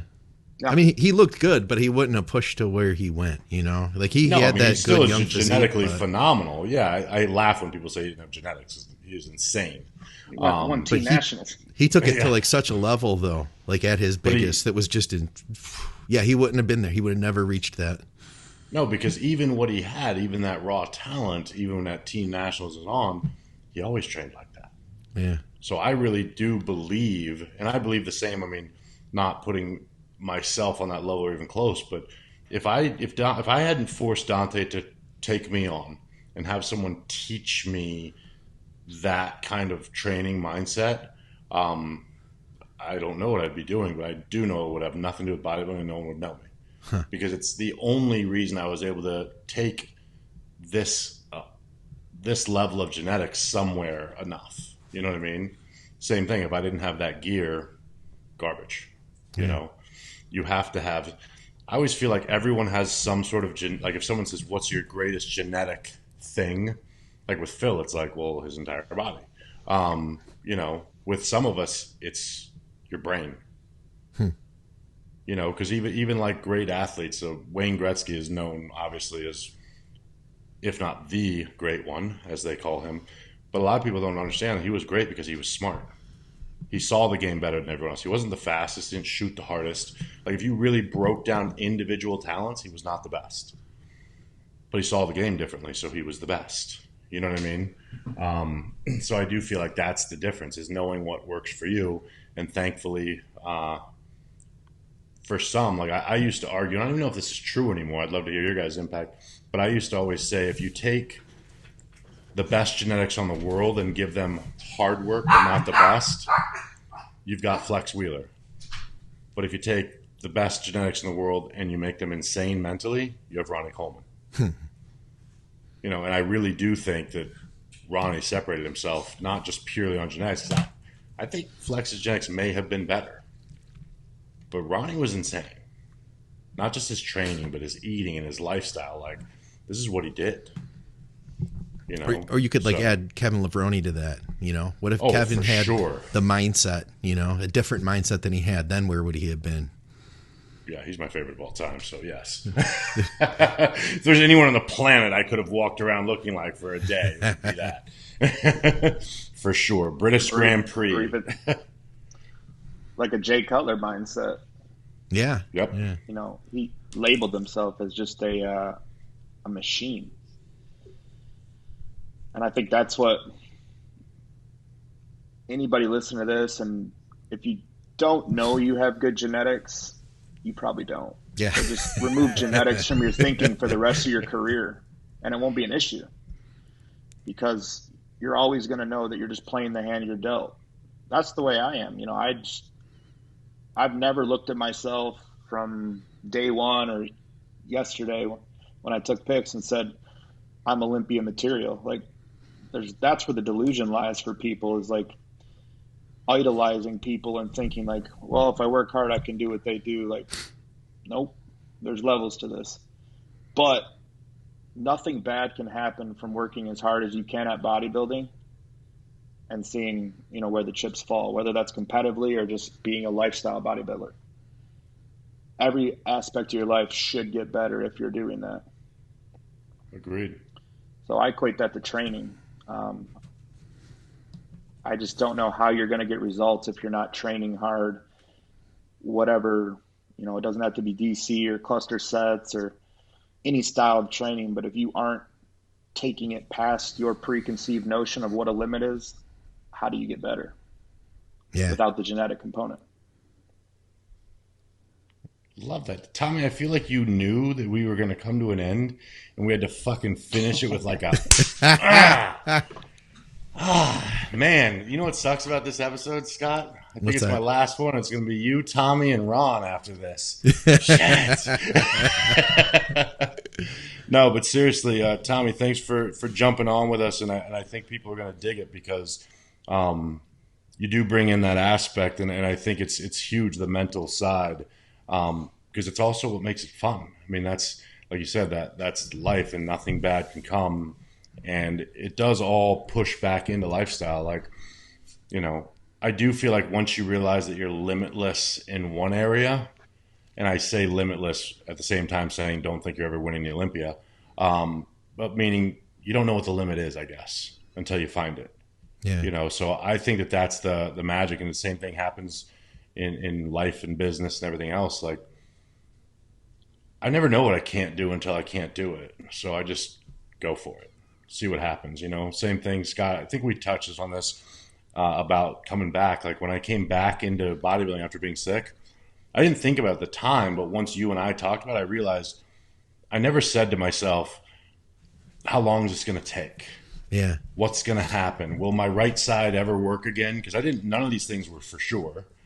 I just started working hard again because it's the only thing I know how to do. I just started working hard, and then things clicked along, and then next thing you know, I was here, and I'm like, oh, I'm back.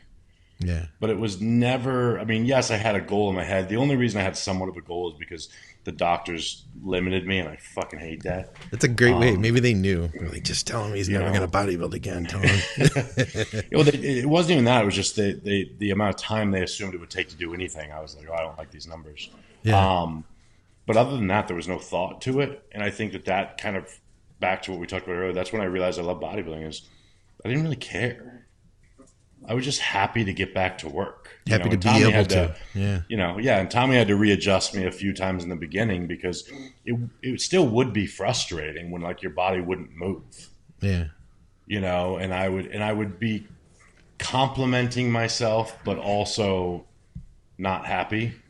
You know, and I'll never forget, I posted about it because Tommy was like, I finished the set and I'm like, well, that wasn't terrible.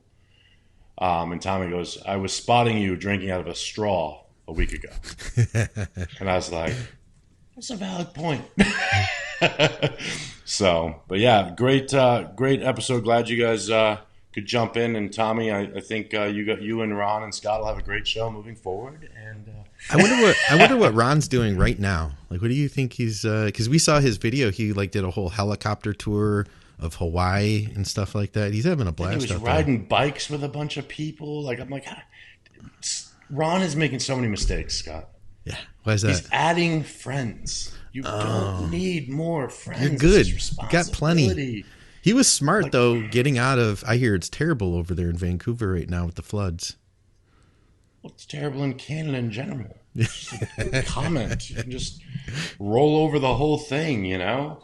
But no, I mean, I laughed because I'm like, Ron is a guy who goes to Hawaii, somehow communicates and ends up with a group of people, and then they have a great time and they all share this memory and this shit. And I'm a guy that sees somebody I kind of know at the gym and I'm like, oh, shit. If I look this way, maybe he won't see me. Like, you know, I mean, I got 5 friends. It's enough. Fuck. The whole side eye thing. Keep your head down. Maybe they won't notice me in a shirt with my logo on the front that I refuse to sell for some reason. I'll mention too, to our last 5-minute crew, comment with your questions and we will tackle them on the next show. Absolutely. All right, guys. Well, thanks again. And the routine: like, comment, share, ring the bell. And subscribe first. Subscribe and then ring the bell. Well, they already subscribed. Maybe they should do that first. Yes. Yes. That's it. Until next time, it's just bodybuilding. All right. Cool. It's just 25% bodybuilding. All right, guys.